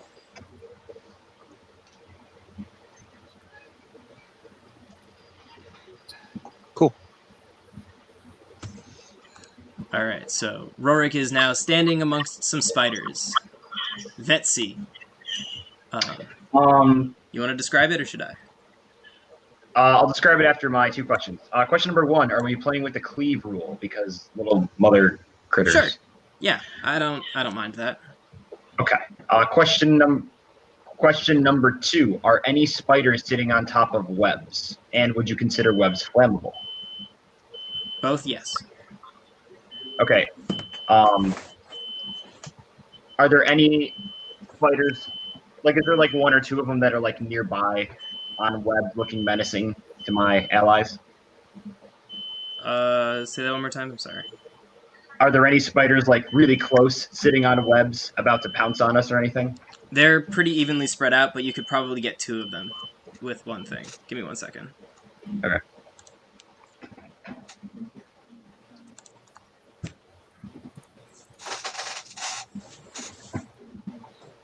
For all of you at home, thanks for joining us today. We don't have any sponsors yet, but when you keep coming to our sessions and bring all your friends, we'll have sponsors so that in our downtime like this, we can tell you to buy stuff. Word today brought to you by a claw hammer. That is what I'm fiddling with today, so that is what we're being sponsored by today. Very this nice. claw hammer specifically. If it doesn't go well, I'll use it to bash open Josh's skull. All right, carry on, Josh. All right.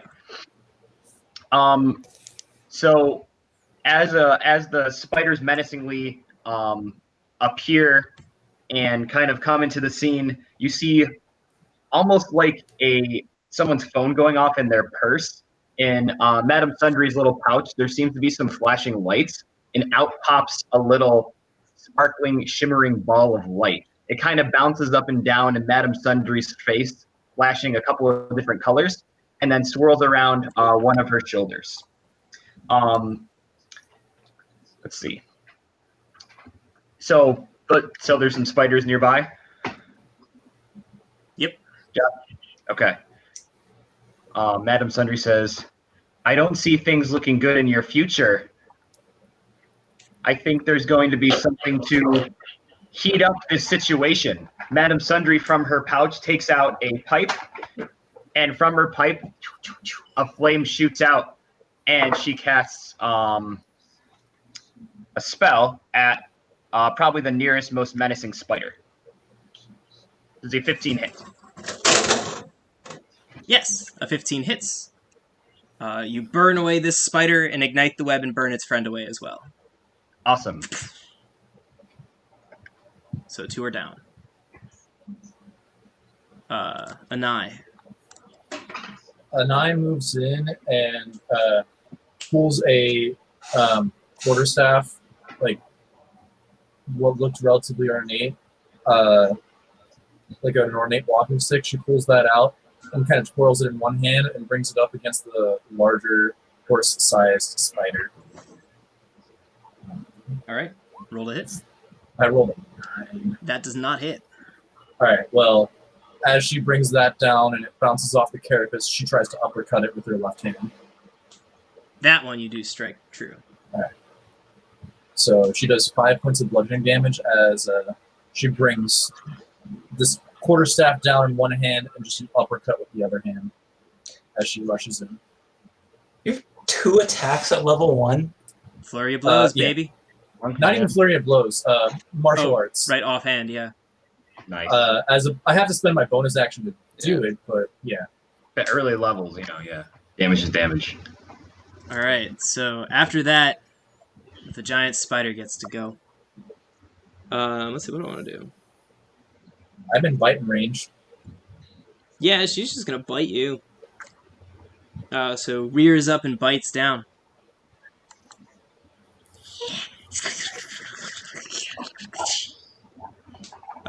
So that is a 16. 16 hits. All right, so you take 1d8 points of damage. That was not a d8, that was a d6. That's a d8. Type of damage, piercing. Piercing damage. So 9 piercing damage, and you have to make a Constitution saving throw. Is this against poison? Yep. You have advantage on that, don't you? Yeah. I have advantage. So, Natural 20. Didn't even need it. So, I mean, with that nat 20, you are not gonna need to deal with the poison anymore. So you get bit, and it goes deep into your, we're gonna go with your tricep. And you can feel the blood course through you. The venom course through you, and you get this reminiscent feeling. It feels a lot like the drink you used to have when you were a young woman. You're like, oh, that's why they called it snake bite. Or spider bite. And you just get this nice little buzz, and you're like, ooh. good times. All right, Griswold. There's a spider near me. There are spiders near everyone. There are still 8 little spiders and 1 big one. Okay, just go to one of them. Yep. And I'll life tap it. What's that? What? It's a 10 hit. Does a 10 hit? No, it doesn't. That is unfortunate. That is unfortunate. That is my 'cause turn. You gain 10 hit points from that. No, I'd gain however much damage I did. Yeah, temporary hit points, not 10. Temp. Yeah. Yep, Alright. 10. Is Life Tap the actual name of the spell? Yes. Yeah. That's cool. Okay. Bronson. You hear Bronson kind of huff and puff and say, I don't have time for this. And he rages and goes forward, takes the great axe that's been on his back, and swings down on the big spider. Great. Roll a hit.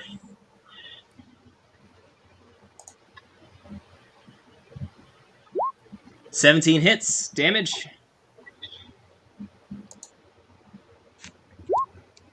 Holy nuts.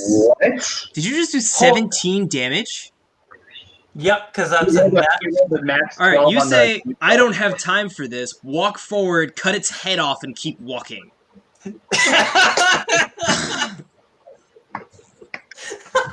Nice roll. So that Fucking was hell. great axe is a 1d12. So it was You a did nat max 12. damage, and it had 17 health left. You walk forward, I don't have time for this, Woo. cut its head off, and keep walking, while the venom is still seeping into Anai's arm. Guys, I don't Damn. like playing a barbarian. They're fun. Are we sure he doesn't work with war? The little ones scatter. The little spiders run. Damn. I slowly push the head out of my arm and move towards the voice. You hear, thank you so much. Oh, you saved me. You can see there's a man wrapped up in the trees as you walk a little bit further in. I've been up here for so long. My name is Vaughn, and I completely lost hope. And everybody roll perception, please. You said his name was Vaughn? Yeah. Oh, yes. Everyone but Sundry. When he says that last line, you see a glow come out from behind him, beyond the forest into what you saw as an opening before. What was the last line? I had lost all hope.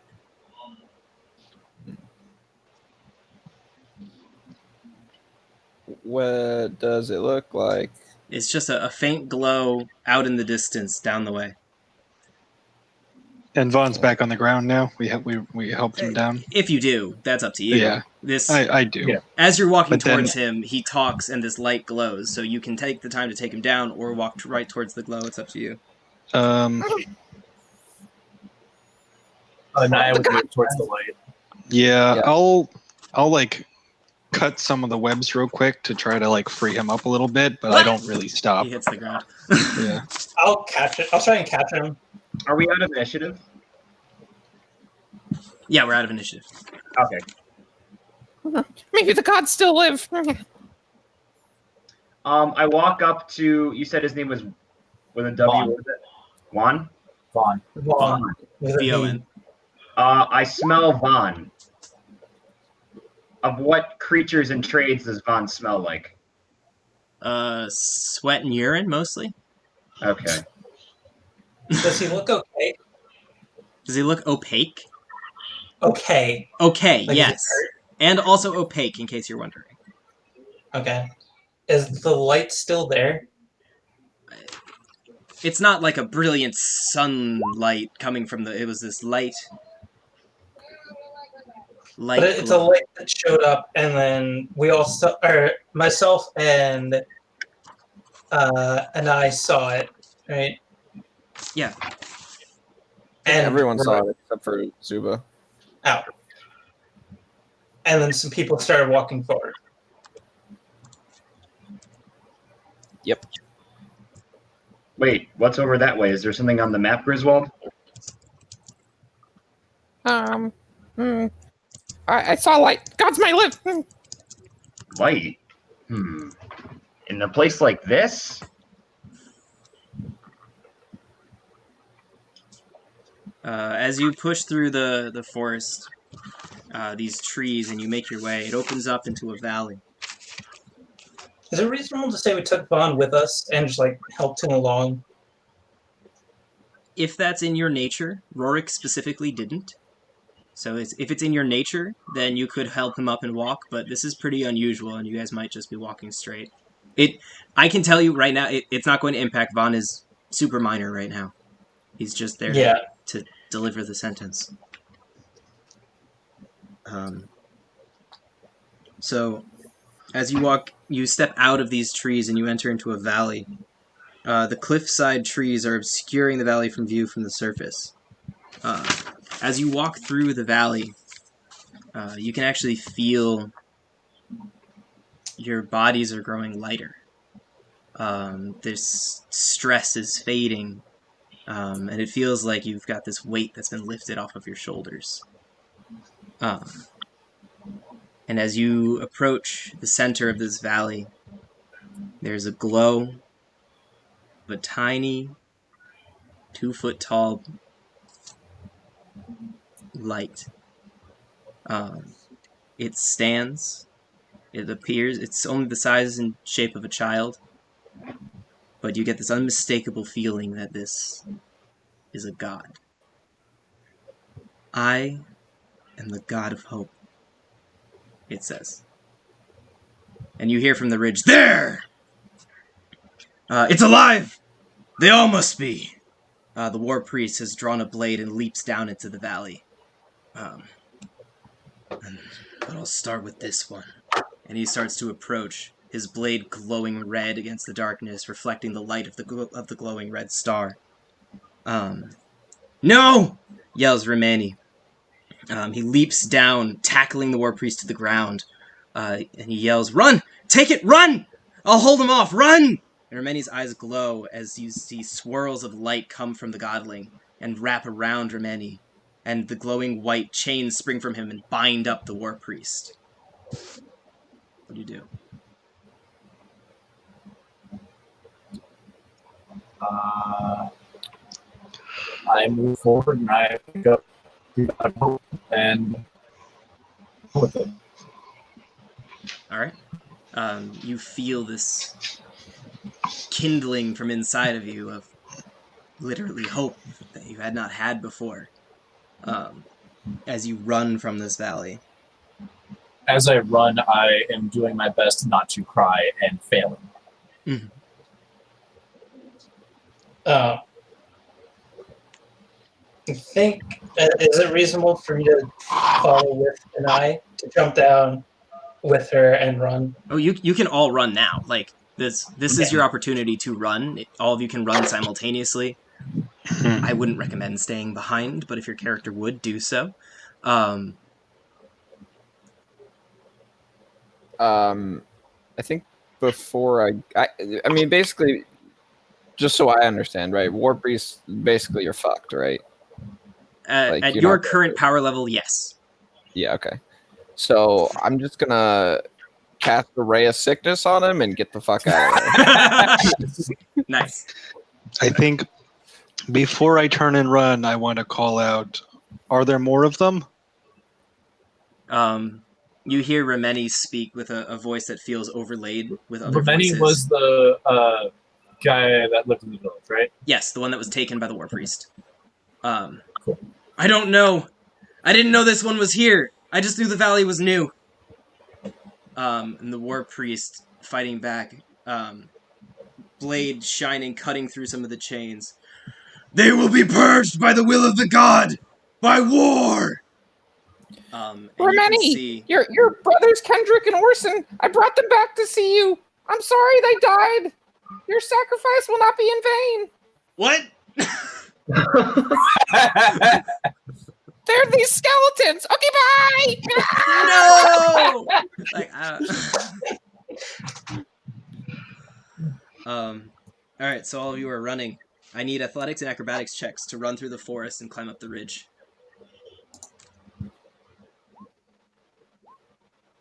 Wow, you all are real weaklings.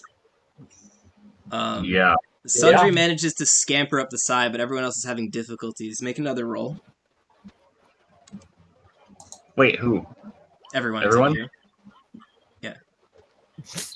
Anai, you managed to get a grip and actually pull Griswold up with you. Actually, no, you're carrying the god. You managed to after your first failure, take a breath and just kind of run up the side. Wait. Without taking Okay. your hands off of the godling. And you get to the Hey, top Josh. and in stride with Yeah. Sundry. What's up? Josh, a little sparkling light comes out of my pouch and it gets behind Griswold and uses the help action to try to push his butt up the cliff. You get to roll Yay! a help action. So Griswold, you can roll one roll more. another roll. Yes! Oh yes, that's what we like to see. So you make your way up the side. So all of you are running, and I assume you're not breaking pace until you make it far, far away. Yeah, not going back to the village either. Ah, that is the question. Where do you? I want a Constitution saving throw from everyone against exhaustion, and then I need to know where your group goes. Oh, nah, you're doing great, Griswold and Madam. Jesus, You that can't was go that 2 far. crits in a row. Yeah. Wow, now he's on fire. All right, so Anai and Bronson, you guys are trucking it, but you see your companions falling You're behind, and you hear hopeful. their panting and wheezing. Two of them obviously aren't necessarily fit enough to be running this way. As far as Rorik goes, Just having a bad day. yeah, well, I'm trying to explain it flavorfully so it's not just you, because it needs to make sense in the story. But your ankle, the bite you took to your ankle is a lot more than you thought it was. And you can't really put the weight on it. You actually feel your blood kind of squirting out as you do. So you're trying to change your pace, and it's messing with everything. Can I take a second and think about where we are and whether there's like a sheltered cave or like a rock outcropping or something nearby that we can take shelter in? You've been hunting around here for a couple days, so you can make a survival check to see if you know of a place.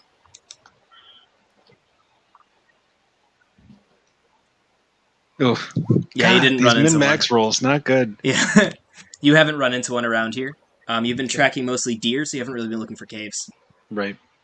Can I also roll survival since I've been also in the woods for a couple of days here? Sure. Or traveling around here? The thing Also, is, Anai both rolled a 20 to get out of the pit and rolled a 20 on her con rolls, so she's actually outpacing everyone. And she's the one with the god, so you'd have to call to her if you wanted to go somewhere other than the direction she's going of her own accord. Well, Anai and I were basically running with each other, right? Because we were the two that weren't exhausted. Yeah, because I would probably suggest that we slow down for a second so we can let the other three regroup. Bronson says that.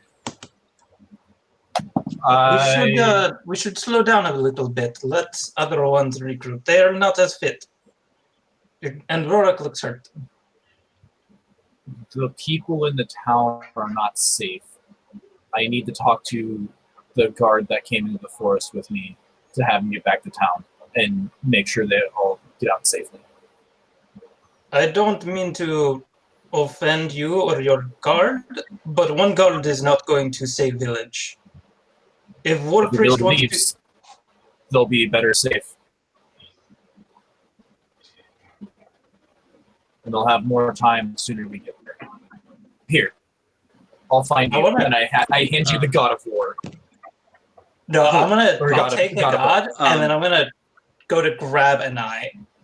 Hold on. I want you guys to make a perception roll. Everybody can. Oh, wow, an eye. Jesus. Okay, so... I'm rolling good, and it's weird. Yeah, everyone but Griswold. Sandra, you hear something coming from behind you, but everyone else recognizes it as... It sounds like a death scream. A powerful being kind of burned away. And you see this flash, this quick flash of light that comes from the red star in the sky.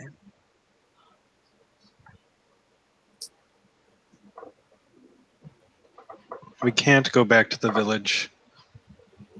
Yeah, I was gonna say that as an eye tries to go and run, I'm grabbing her. Or attempting to grab her. Make an attack. Would that be attack It's a plus melee strength? Or that? And proficiency. You're proficient with your own hands. Okay, so it would just be, I think, the same as a strength save. Yep. Oh, wait, that's wrong. Sure. I'm sorry, my strength is wrong. Sucks. What'd you do? I must have put in the actual number that it is, and then it applied the bonus. So yeah, if you put in the final number after race is applied, it will add the race again. I think. Yeah.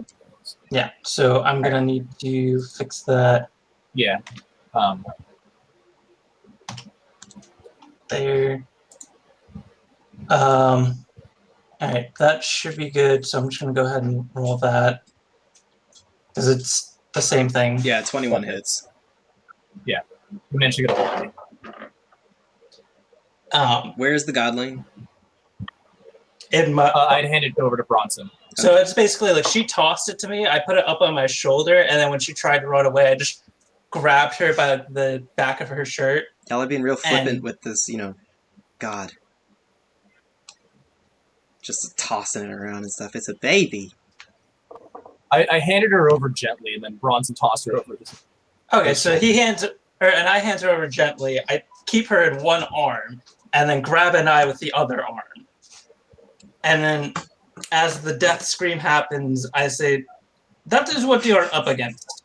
You cannot save village. And they are probably going to run anyway."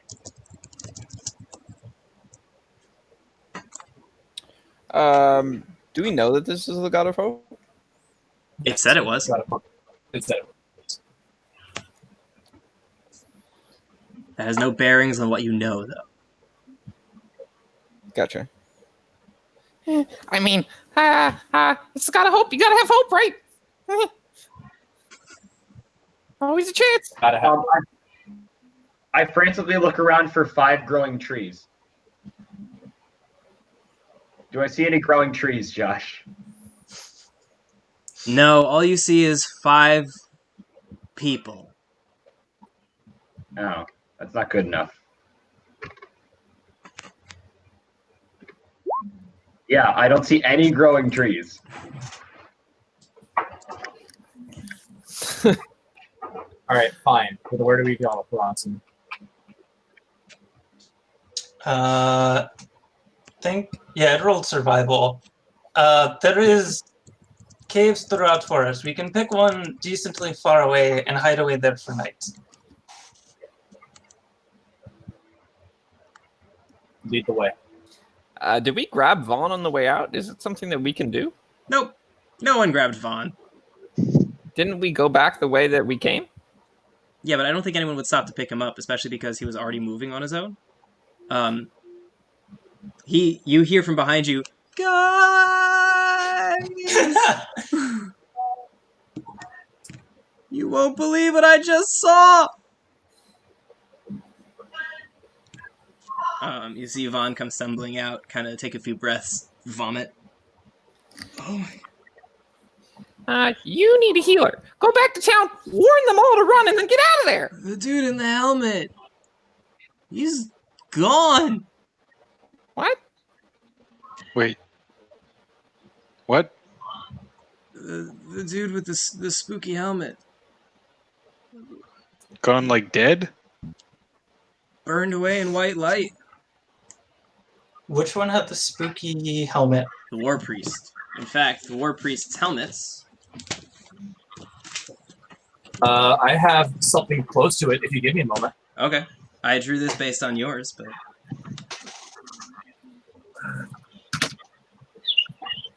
looks something like that. Oh, that's cool. They look a little bit more like something else. Can I make an insight roll on that? Yeah. He has no reason to lie. That's impossible. I don't know. It is nowhere near complete yet, but here's the general shape of it. The faceplate, at least. Mm-hmm. Ooh. This will be a project I Is it finished aluminum? soon. No. Sheet metal. Oh, heck yeah. I'm going to look at the baby that was in my arm that spoke and ask, who was that man? Remani, Yes, who is Romani? child of hope. So is your baby? No. I've been dormant near this village. Oh, he is worshipper of hope. No, well, yes. I gave him my strength. I can already feel mine fading again. He must have purged the world of that vile beast. Your strength's fading. What do you need? Is there something we can give you? Something we can do to make you strong again? Time. We don't want you to go. I am the hope that people feel. I have been fading. The more hope, the more I am. The more I am, the more there's hope.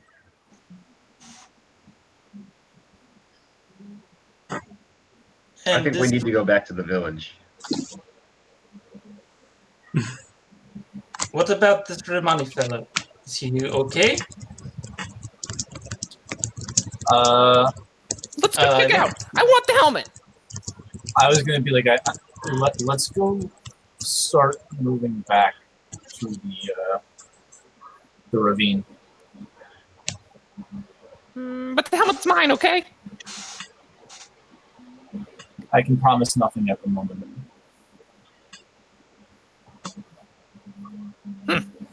Hey, Vaughn, you got any stuff for us saving you?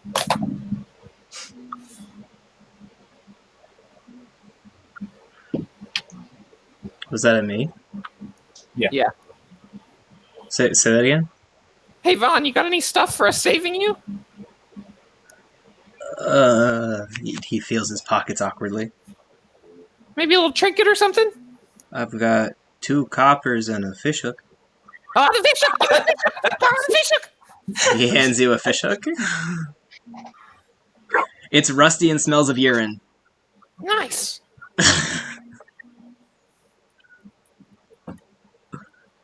He happily puts his money back in his pocket.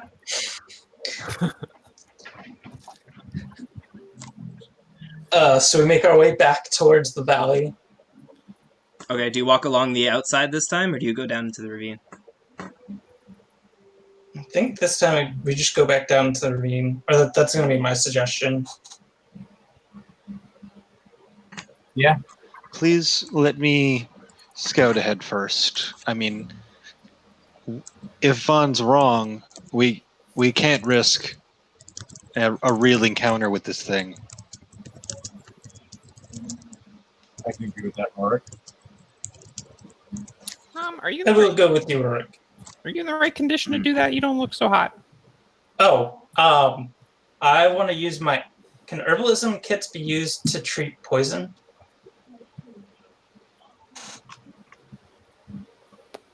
Yeah. That's a condition, so I don't know. I mean, I think that it would make sense. I mean, Can I I'll make let you- another con save to have it wear off by now? Oh yeah, Or- you're fine now. I was just trying to make okay. the bad roll Make it make sense. You're Yeah. good though. Okay. Then yeah. Okay, let's scout ahead and make sure everything is safe. Here, you should drink this for your wound. And you see that like Bronson has like pulled out a little sack where he had like a bunch of plants and mushrooms in there. How old are you? He looks to be in his 40s. 40s. Okay. I do a light bow. Thank you, Elder. And I sniff it a few times just to make sure that it's okay. And then I drink it. It smells of urine. Man, I really like now want you to learn who Bronson is. Like You will? what I mean, that's up to you. Yeah, I mean he will. I'm just excited for that moment where it's like, wait, this guy was like a famous cleric and I almost turned down his medicine. Whoops. Yeah. Okay, so you make your way back into the valley.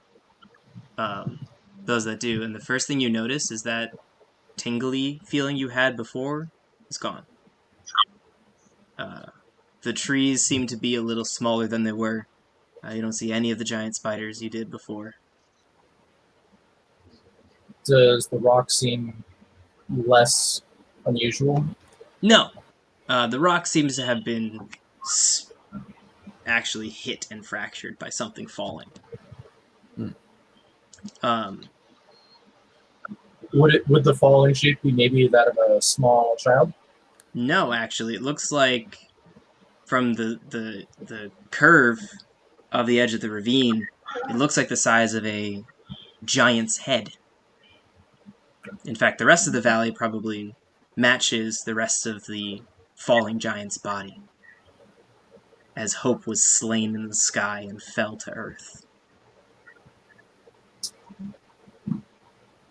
And do we see the priest? This valley was said to be new. You walk back into the clearing, and you see scorch marks on the ground. Two. One of them still glowing white like magnesium, the other glowing a crimson red. But nothing is left behind.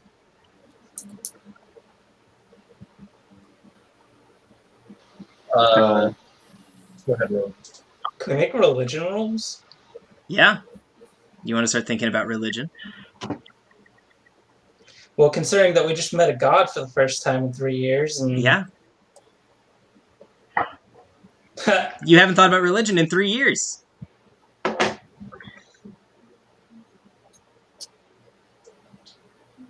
Sundry, what are you postulating? What's your question that this is answering?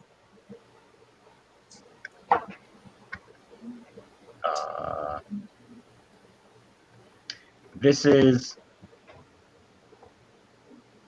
I look around. I kind of pinch myself, make sure I'm not dreaming.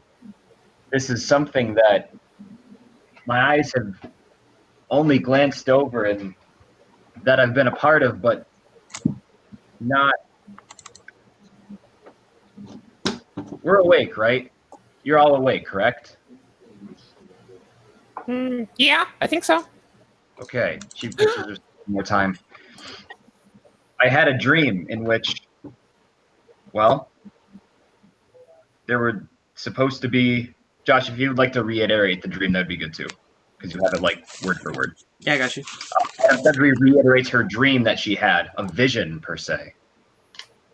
5 stars fading in the sky, while the red star in the center grew. Then the fading stars fell and crashed to the earth, and from them grew trees, buildings, and people. Then the ocean came in, and fish sprung forth, and in the dream a glimmer of hope. But that was just a dream. And what do we have here? But she jazz hands to literal glimmering hope, baby. This valley, this is the crashing down. This thing is helping things grow. This area is it became more. This is something. This. So, Anai, you know of Madame Sundry's visions and how occasionally there's some rumor that they've come true, but most of them have not. But this feels real to you.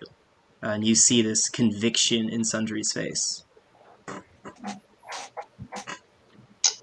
And she's just kind of spazzing for a minute. And then this angle, and then this rock wasn't in the dream, but I think it's really important. And her glowing light is just circling around her, like with equal energy, just bouncing around. So what you're saying is that there's more than gods that are alive? There were 5 stars that fell, and then she gestures to the valley, crashed into the earth.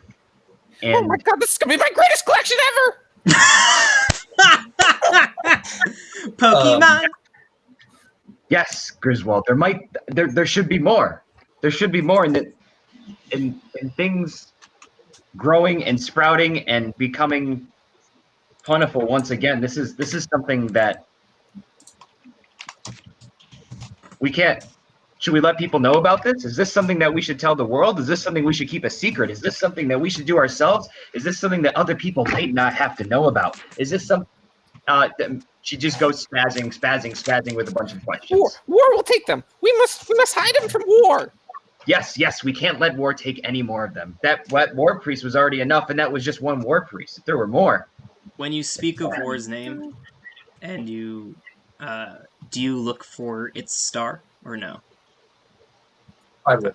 I'm just I wondering think if the it knows natural its star. instinct when discussing something that's present, is to look You at look it. up and the red star is not there. Oh.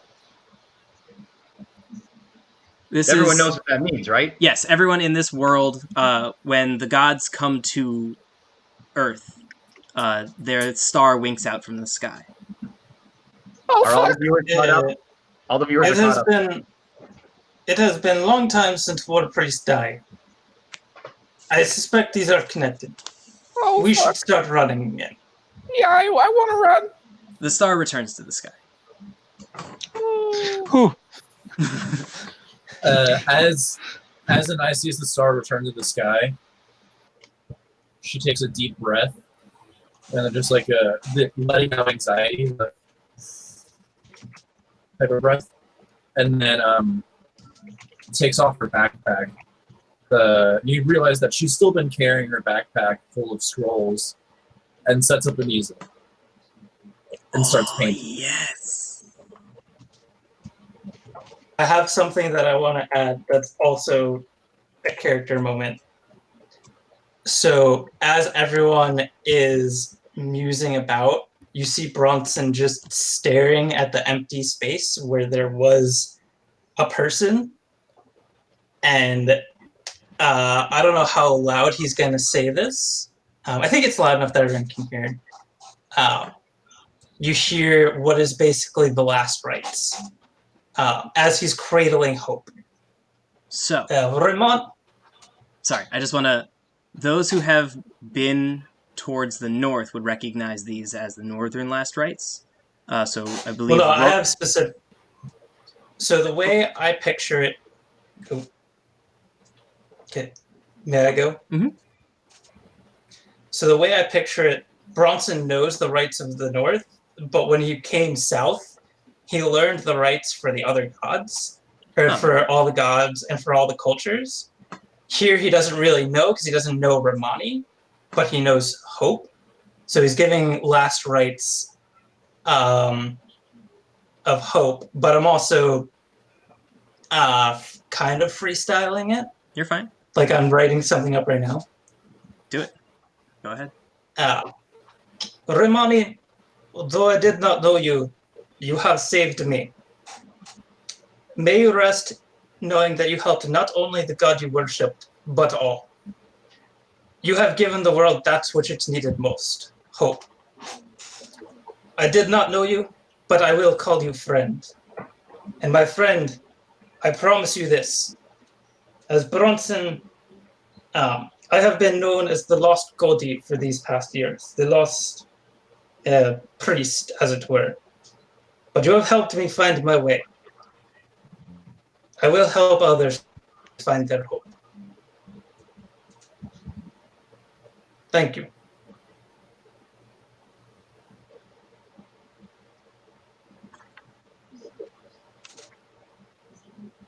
Kendrick, Orson, that's your brother. Say goodbye. Hey, wave. Who's carrying the god baby of hope? I believe Bronson is at the moment. I kind of Just so you guys know, Madam it can Sundry walk. goes. What's that? It can walk. You're welcome to put it down, but you're also welcome to hold it. I just want to make sure you know it's an option. If Bronson is holding it, she goes up on the ground. She doesn't pick it up. She kind of stares at it. You're not the first one I've seen, but you're a lot shorter than the last one. How'd you get here? Did you fall? Do you even remember?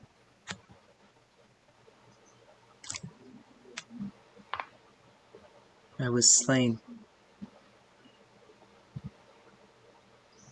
Slain here or slain up there? It was a battle.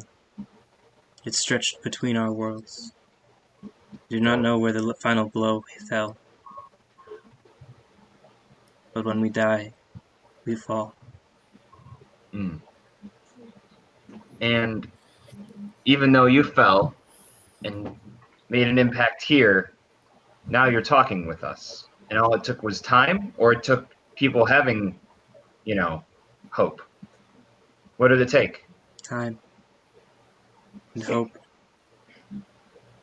For someone to find me.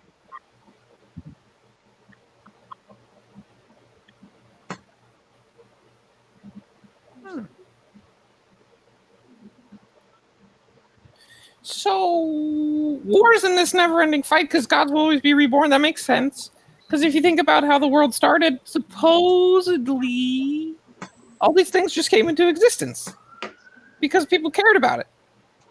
War has never been this strong before. Never before has war managed to slay another, let alone us all. Something Has he always happened. been after your destruction? War is war. War seeks a battle. And he's War found has one. found the greatest. A never-ending battle. We don't know how war attained such power. Not only to slay another, but to slay those above. You're all aware of the hierarchy of gods. Hold on, I have to find it. I read it somewhere. Like, I remember it, but I want to make sure I have it right. And you said sun, moon, earth, and sky. Those are the arch gods, yeah.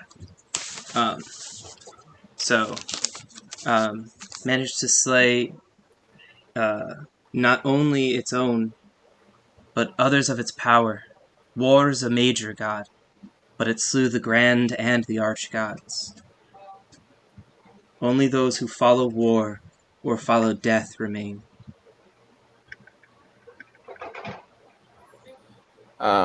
I assume I don't know. I'm just clarifying. Is Earth, Sun, Moon, and Sky are they our archgods? Yeah. Okay, so they've been slain as well. Mm-hmm. So is there a sun in this world? The sky is gray, and there is Okay. a light that comes and a light that goes, but there is no distinct sun. Okay. We just get background. Eesh. Yeah, Okay. it's like a cloudy day. An overcast day is every day. When Hope says only those who follow death remains, I want to say not all who follow death. There are those that turned against war, and those that didn't. The gods were confused. We turned to death, the most powerful among us, to save us, to help us from war. But death just stood by and did nothing. Watched. Did death watch or did death collect? I am not dead. When you fell and were slain, did you come in contact with death at all, or were you just alone? Death is always around. When you look at the night sky and see the darkness between the stars, that is death. Death is more than any of us. You claim death is an arch-god, but death is more. Death could have stopped this, and death did not. But death didn't take you. Death did not take any of us.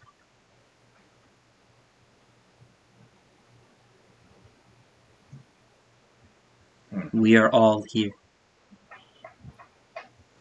Oh my god, it really is the greatest collection I'll ever see!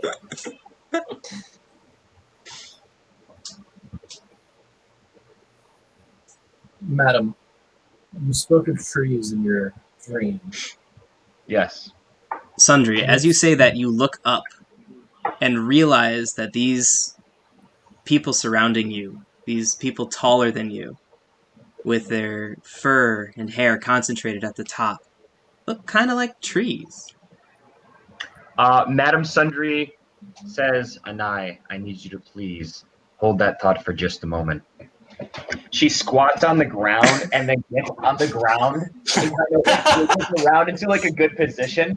And then she says, she like leans up, Griswold, my dearest, if you could just move a little to the left. Goes back down. Ah, perhaps not as trees of dense wood, but trees of flesh that can grow, trees of magnitude that tower over, that shade, provide, help, heal, and have hope as they continue onward, reaching towards the sky. Perhaps in my vision, I saw beings that continued to grow, stretch, become strong to reach a goal. They might not be our Barken friends, but perhaps the friends that stand in this circle. I think I understand my dream now. Finally, I had a vision and it was real. I've been telling them that. Well, madam, there are 4 of us. You saw 5, so you must be one as well. Me? No, I'm not tall. I'm not strong and broad like the rest of you. Like I'm fairly taller than you are. How tall are you? I'm 6.5. No, or no, 4.5. Yeah, how tall is Madam Sundry? I don't know. 3 foot 3. usually. Yeah, I was gonna say like a little over 3 foot, like maybe like 3'6". I don't know. Yeah, I'm And 4 Bronson, foot I 10. assume you're pushing 6'10"-ish. So we have four or three Yeah, I super said. short characters and two that are probably like very tall. Nice. Yeah, I put down that I'm 6'6". 6'6". Oh. Rorik, what about you?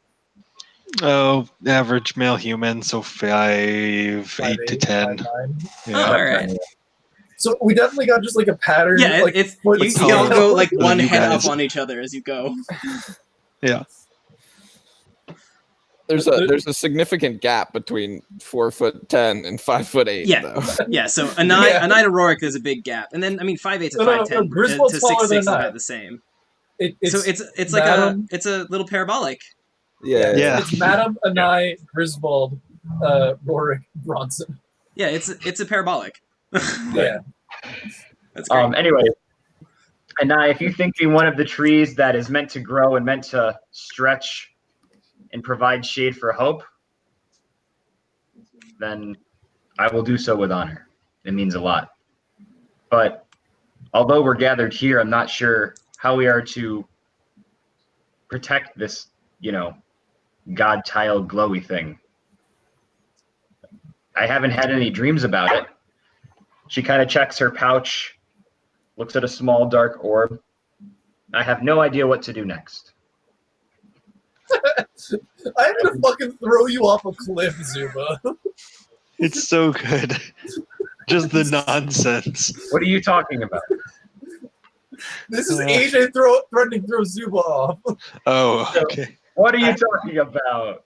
I'll talk to you about that after the show ends. I don't I know what know. you're discussing. I am DM. I'm running a serious campaign here. Perhaps we make way back to village. Rest. Rest. With that thing? A little conspicuous. I mean, I'm conspicuous, but that is a lot of conspicuous. Hold on. Hope. Wait. What? Sorry, go ahead, Reed. You see Bronson, I don't think Bronson ever actually took off his pack. So, or he's gonna either he has his pack or he'll ask Anai for hers. He's just gonna take his pack, press things down, and take the small hope and try and push it in. Okay, so not only does Hope not fit, and is kind of sitting out to the top of it, and it's kind of cute. By the way, so in case you didn't get it from my earlier cinematic and you don't remember, the way the gods look upon the landscape is as though you cut out the landscape in a silhouette, and what was on the other side of it is kind of this representation of the god. So if you were looking at the god of mountains and you were looking at an ocean, there would be just like a human-shaped silhouette of a mountain pressed up against the horizon on the ocean. So with Hope, it's just this kind of yellowish, warm glow that's just kind of cut out of the world around it. So it's this humanoid-shaped baby, I guess more closer to 6-year-old than baby. Right. Just kind of sitting in this papoose, just this glowing light. And you can see the light kind of penetrating through the bag anyway. It doesn't work. Yeah, close to Baby Yoda. Okay, two things. One, it's got to be on Bronson's front, so it's a baby Bjorn. Mhm. Of course. Thing number two, I go over to the small god and I say, maybe you don't remember everything from once you were big before, but do the deities have any means to change how you look so you can walk among mortals easier?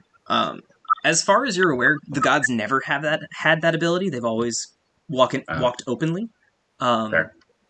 You have seen in your travels the occasional least god that's kind of living amongst. They can wear clothes, but Mhm. the glow of hope is hard to conceal. Okay. I think we need to strike a balance here. We need to be inconspicuous and hide, but hope only grows where there's hope. And allowing people to see this creature, this new god, will kindle new hope in people. Mhm. We need to tell people that this change has happened, that there's a chance, but they need to be the right people. that is also how you get word spread to other war priests. Do you want to fight other war priests? Here's my suggestion. We pick cave outside of town. We have a couple of people go in and get resources that we need, and then we stay in cave.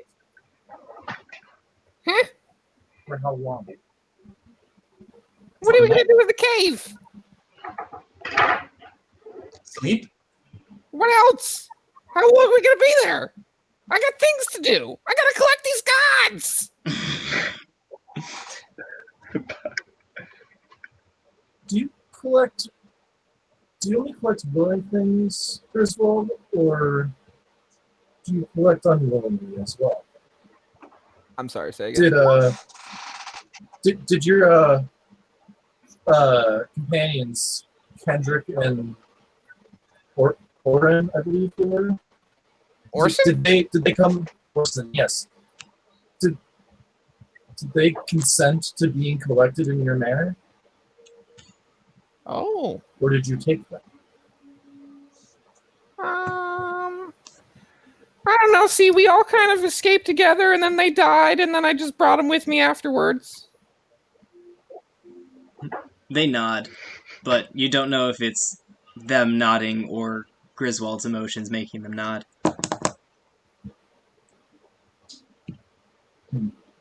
Kind of hard to say. Would you collect these gods even if they were unwilling? Probably. I want to say that Bronson takes off his axe off his back, and there's a loud thud as it hits the ground, and he says, "There will be no collecting of gods."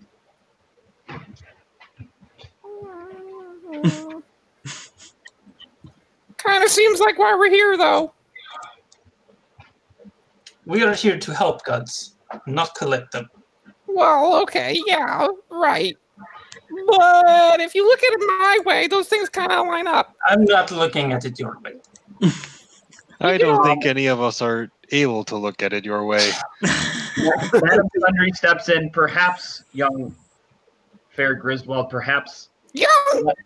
collecting their sympathy, collecting their endearment, and collecting their respect is something that no other mortals have been able to do. And I, for one, would also like to collect those things, but Bronson is right. People owning other people is already a horrible sin, but people owning deities? Oh, I never War saw doesn't even keep slave gods. Perhaps collecting what they give us as gifts would be a best thing to do as opposed to collecting them against their wills. Oh, you assume collecting is ownership. Let's ask the gods ourselves. Oh, please start a seance. Y'all want to do a seance? All right. By the way, how old are you calling people young? 77. Loser! Young buck! How old are you, may I ask? How old are you, Griswold? I'm 120! Oh, she bows my apologies. You didn't look a day past. Oh, young buck. Say to Griswold. Ah, shit! I'm only 140. I'm not that much older.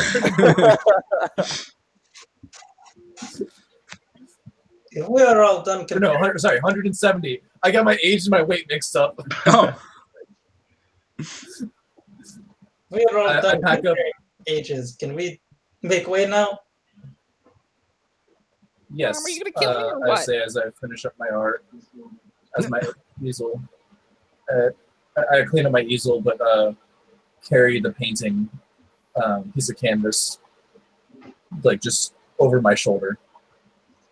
You willing to trade for that? Maybe later as well. Let it dry first. Griswold, in response to your question, you see Bronson putting his axe back and says, "Consider it a warning. It would also be respectful to let brothers lay with brother. I think that's a sin too, Bronson. I don't have a problem with gay people if that's what you're implying. No, he said brothers. That's still. I hate you. I hate all of you. Because you know what I mean. You should tell the audience at home. This is a family program. Okay, so for those who don't know, Bronson worshipped the god of passage. And so when he says you should let brother lay with brother, he means that we should bury the two brothers that Griswold has with the brother that died. I'm going to pause you real quick. Y'all can get back in a second. AJ, you said maybe later. Didn't I mean maybe later? Is there a chance you're trading that? This painting, yes, she is more willing to trade. All right. She is not giving up any of the landscape painting she has. Just making sure you're not just yesing Griswold. I am keeping that in track. I am actually going to be creating a list of paintings that I have on my character right now. Very cool. So, I don't think y'all made a decision where you're going. Yeah. A plot. So, at this point, the glowing embers have faded. The sky is back to being dark with just the red star. It's dark. The valley a wind has picked up. An ominous feeling has overcome the hopeful feeling you had before. You still feel the presence of hope, but it's no longer a wash over you and more just an ember glowing inside as you try to figure out this problem you have now of what to do. Okay, hear me out. We found hope here. They already knew that something was going on here, so we may as well share it. But then we gotta get the fuck out of here because I don't want to die. Selective. I think we are safe to return to the town for the evening. We cannot go around to every town showing it off, though, or else it will track us and they will kill us. Perhaps there's someone in town whom we can ask for advice. Someone even older than you, Griswold. Even older than you and I, who might have a better course of action for us, if we trust them. The village is all humans. Oh. Just a breakdown of the landscape, because you guys would have an idea of how the Empire was and how it was formed. You are currently in the Eastern Woods, which belonged to the elves, but the elvish kingdom collapsed. And there are rumors about it. If you've spent time in the kingdom, you'll know if you've done any history. So you're welcome to roll history if you want to know why the Elven Empire collapsed, or kingdom collapsed. But from its ashes rose a joint empire between humans who have been, they had been making settlements in the Elven territory anyway, coming up from the south. There was an alliance made between the original emperor, whose name I have, I'll get to in a second. Oh shoot, I think that's actually the one on a sheet of paper that I have separate from everything else. I have like over 20 pages of notes, so bear with me. I have to remember what order I wrote things in. Oh, I didn't write the Emperor's name on here? Gosh, poopy. Okay. So it's in here. Alright, there we go. So the current Emperor, Emperor Kelsier Delron, is the son of the Emperor who put everything together, so Stefan Delron. So Stefan made an alliance with the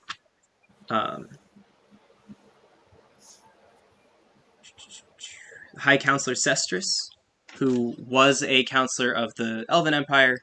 The two made an alliance and formed the Empire, which spread across not just the Elven territories, which also had human settlements, but also took over all of the Halfling territories in the surrounding area.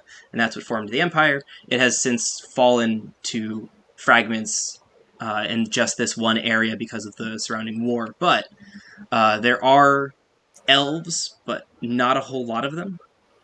A lot of humans and a lot of halflings that pervade throughout this empire, and then other races come up sporadically. But it's where you are this village is just humans. The elves don't live too much outside of their original citadels, which you'll get to. Speaking of that, because I forgot this real quick, in describing Bronson, he mostly looks human, but it's worth noting that he does have his canines are on his lower jaw are protruding up a little bit, which is the only real side that he has has orc heritage. Mm-hmm. Cool. So that was a long-winded way of saying the village is all humans. Noted. I retract my previous statement and amend it to maybe there's someone in the village who has an idea of what to do next. Maybe they have a closer affinity to the deities who were before. I think we should go to the village. It'll have answers. And we need answers.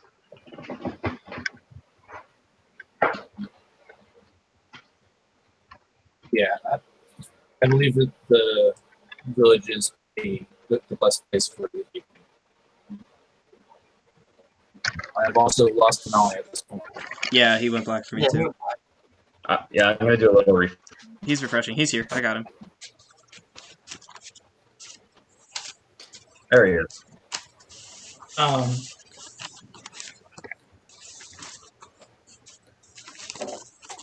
Yeah, so I would agree to go back to the village.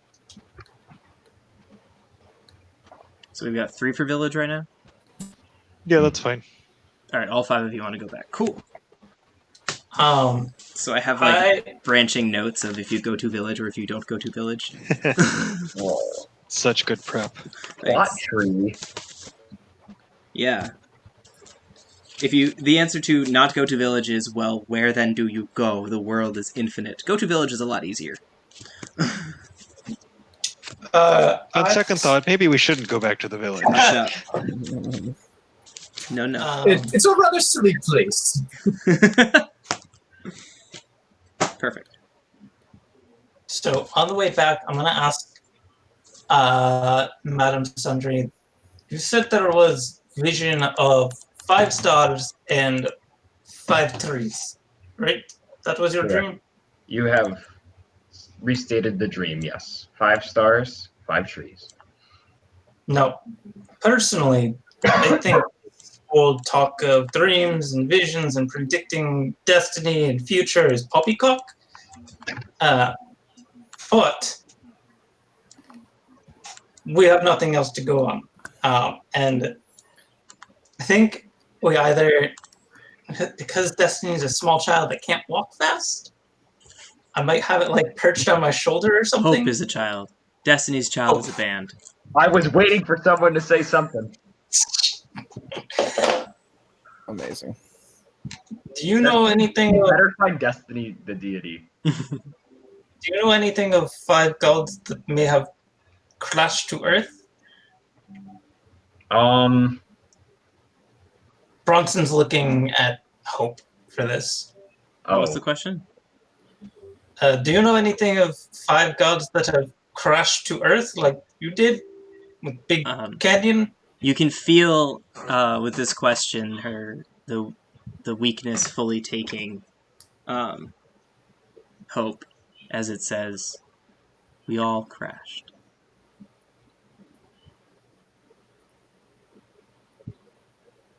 And then nothing. Your dream was not as hopeful as I thought.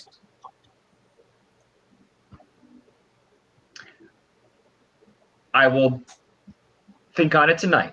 I'll have another drink. How about that? No offense, but I barely trust one drink. I'll make sure I drink the right tea, and I'll make sure that I'm aligning with the arc of the moon that once was. I'll have another vision. Don't worry. I'll find out what to do next.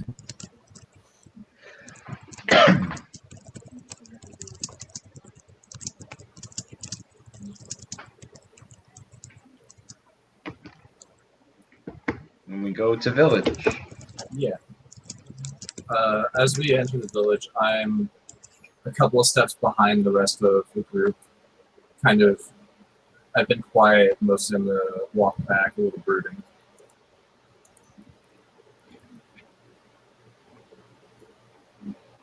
What do you do about your soldiers? I would have grabbed one on the way and told him to run ahead to the village that we are safe for the night.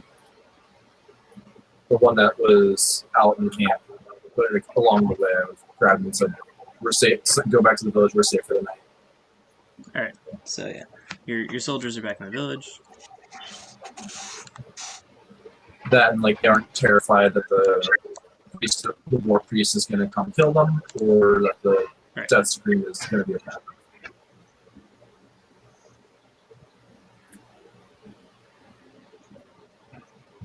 So you walk in through the pathway the north end of the village. Where do you go?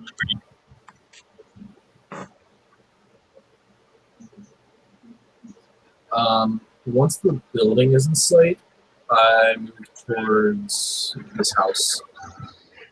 Okay. You poke back inside. Trying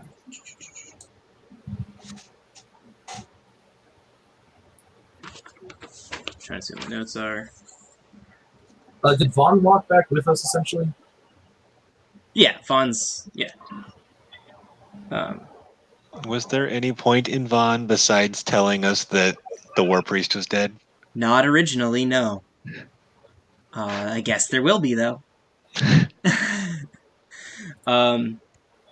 So upon returning to Remeni's house, you see Esmeralda lies on a cot drawn up to the fire. Ludus dabs her forehead with a rag, quietly tending to his dying sister. She turns over as you enter. Wait, I saved her. She stabilized. And something else must have happened. I wrote these notes before you stabilized her. But I stabilized her! Yeah, there's only so much you can do for head trauma. So yeah, she stopped bleeding out, but you can't help, the stroke she's having.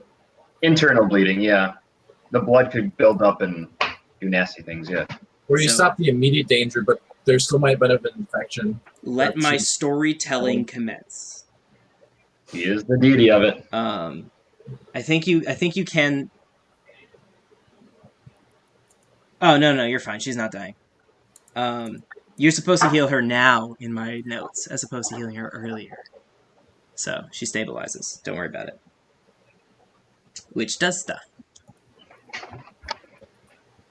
Hold on. My brother is he? And then Ludus says, "Rest, sister. They will tell us if they know." That's it. That was my little cutscene. Continue. I'll step forward. I step out of the way and motion for you to take the lead. Do you have the Bjorn with little baby Hope in it? I don't know if we actually do that. I probably either have it on my shoulder or in my arm. Bjorn. Do the Bjorn. Bjorn. Bjorn. Bjorn. Bjorn. Bjorn. Bjorn. Bjorn. Reborn and in the Bjorn. You're this giant man with this beautiful flowing beard that parts around this little glowing yellow baby thing. I am... Yo, can we tell them that this is their brother? Absolutely not. No. I am sorry. Your brother, he did not make it. But you should know that he died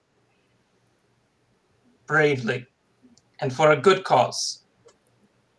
This is hope. They look.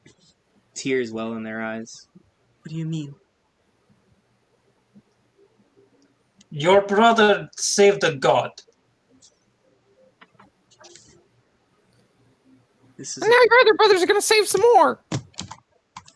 They do a little woo wave.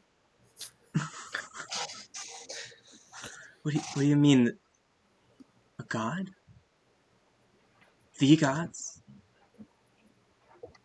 Yes. He sacrificed himself to protect us and this young god. In doing so, he destroyed the war priest along with himself. Remeni destroyed a war priest and saved a god.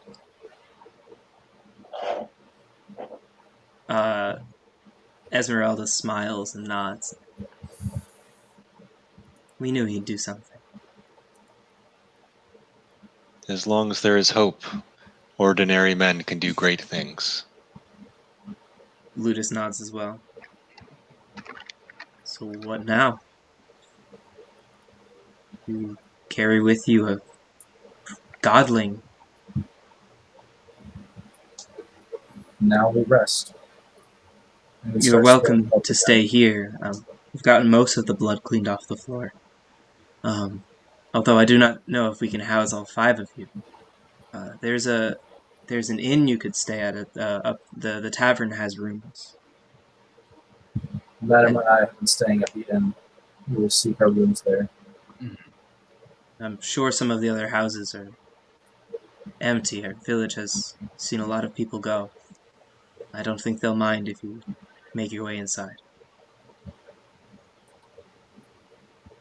Well, keep this in mind. In time, this will be known as the birthplace of hope. The rebirth of hope. You see the flourish again in the future. If it's not too much trouble, our church, our priest was a devout follower of hope. It would mean the world to him to know that his God is not dead. We will see it done. Now rest. You two have had a long day. Rest and breathe. I'm sorry we could not save the money.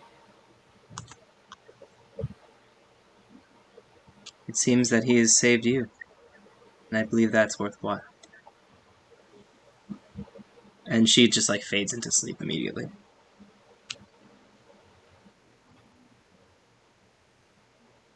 I leave and I go find. I go knock on the temple door. You go knock on the what? The church door, the temple door.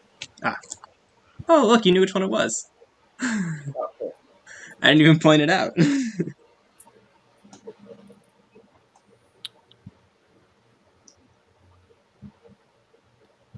anyone else want to do anything? I'll walk over there. Yes, I would like to do something. All right. Is there a nearby market, even though it's nighttime?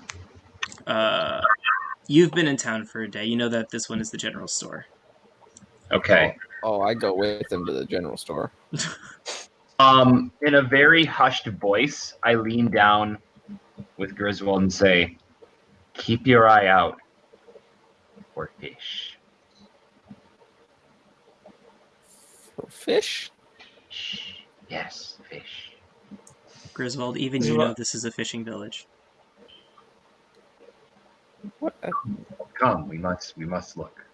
Zuba, I fucking love this character. Should I roll perception, investigation, Josh? I'm What was looking for fish. Perception or investigation? Yeah, sure. The general store is closed. I don't care. Okay. You don't find fish outside of the store. I look in the window. You don't. It's dark. You can't see the fish. Dark vision. You still don't see fish. Okay. Griswold, have you found anything? I look in the dumpster. Okay. All right. Roll with advantage. Come on, baby. What investigation? Sure. Whatever's higher. Or perception. They're the same. Doesn't matter. 22. You find some rotten fish. How many? How many do you see, Griswold? You see 3 and a head. 3.5. That is not the number we need. Do you take them, Griswold? I throw them at Madame Sundry. This reeks. This reeks. Stop that, Griswold. Stop. I don't want them. Even I collect things, so I don't want these. All right. Perhaps this mission was in vain. It might be something easier to do during the light time. Hey, can I borrow your scarf? You cannot borrow my scarf. You got like a rag or something? Do you need to blow your nose? No, my hands are covered in rotten fish, you fool! Wow, hang on. Your bone friends come over and slowly scrape their bones across your hand, which does not do much. Can I like a minor illusion? That's not Nope, that's prestidigitation. Damn it! I should have took that. I take a spare rag and I hand it to you. I do feel sorry. I don't. It wasn't my intention for you to grab dead fish. Here, take this rag. No, thanks. You want it back? Toss it in the dumpster.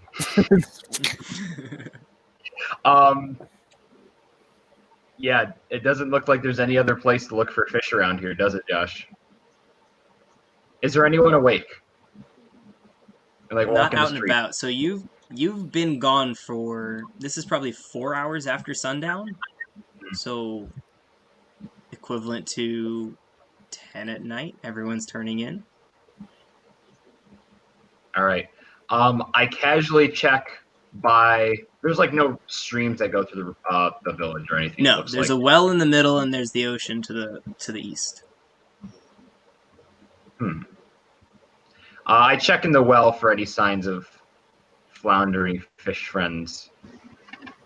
No. Do you want me to roll? Or there's just what's that? You don't see any, but I do want you to make an intelligence roll.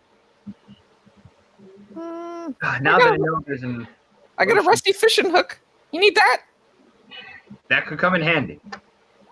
Natural 20. Wow. It's almost like you're surrounded by 4 people who didn't know what to do and were floundering about for answers.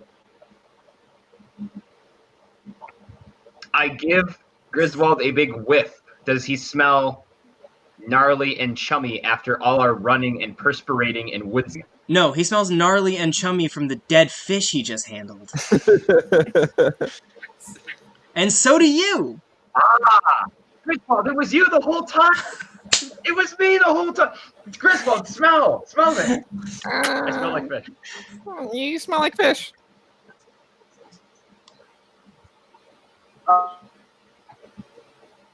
Oh no.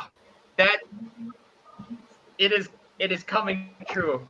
Another vision is coming true. Maybe we can tell the others tomorrow. This is so exciting. Two in one day. My quest now is over, and I no longer need your assistance. But Griswold, although it's late, is there anything you would like to do in this village? You got anything to trade?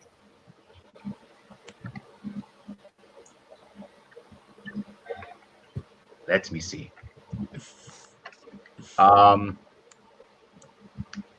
My little glowing light thing pops out of my pocket and like starts to float towards you. I grab it. No, not you. You don't get to be traded.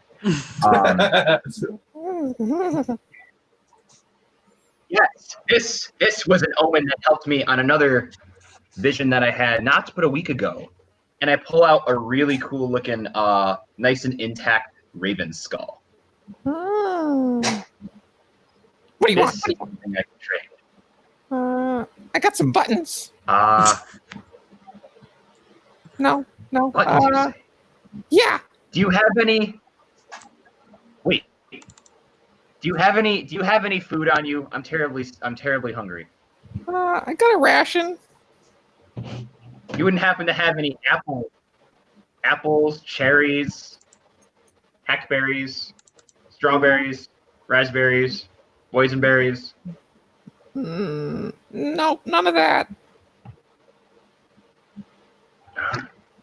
All right, I'll take a button. Just one? Okay. I hand you a blue button. I'll take that blue one. I like the blue one. With white dots on it. Nice. I will sew this onto my scarf, not but tomorrow. I am afraid to Thank look you, at Griswold. Denali's Maybe we should character sheet. retire and try to find the others. Don't actually have that much. I didn't go overboard. Okay. So do we want to do the, God being introduced to its worshiper interaction? Or do we want to save that for next time? Do it. I'm fine with setting that for next time. I said do it. We either wrap just prior to it or just after it. I said just after. Okay. Hold on 1 I second. just Then. lost Zuba though. 14. He's back.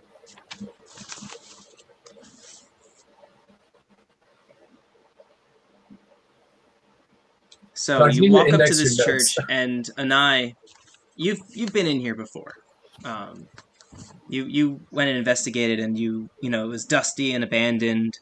You noticed in your days spent here that no one walks in or out of it.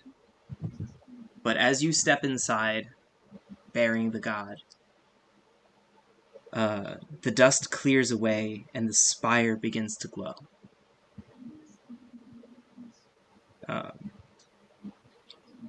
And as this glowing light pierces the darkness, you see that the village comes to life. People start to leave their homes, lanterns in hand, walking towards their glowing church. I look at the god and just kind of under my breath whisper, "Welcome home." Hope kind of floats itself out of the Bjorn and lands on the ground as the priest steps forward, and just shocked expression on his face, and tears start to well up and roll down his face as he drops to his knees. I knew you couldn't be gone. Hope is still alive in all of us. Hope is still alive. And this glowing light covers the village, and then proceeds again as everyone in the village stops by and sees the godling and kneels and bows, and tears fall over everyone's faces. And you have brought hope back to Tikva, and hope back to the world, as you begin your quest to save the world, find the gods, whatever quest you find here. But that is where we're going to end our session. So thank everyone for joining us. Thank you all. It's good I session. hope you guys enjoyed session 1. I think I'm gonna cut streaming, and then we can discuss and break down. But I gotta yell at Zuba still. yeah, you still have to yell, Zoo. We got a lot to do. So I'm gonna grab some water real quick. okay, I'm I'll gonna be back. cut off the stream. Goodbye, everyone. Bye.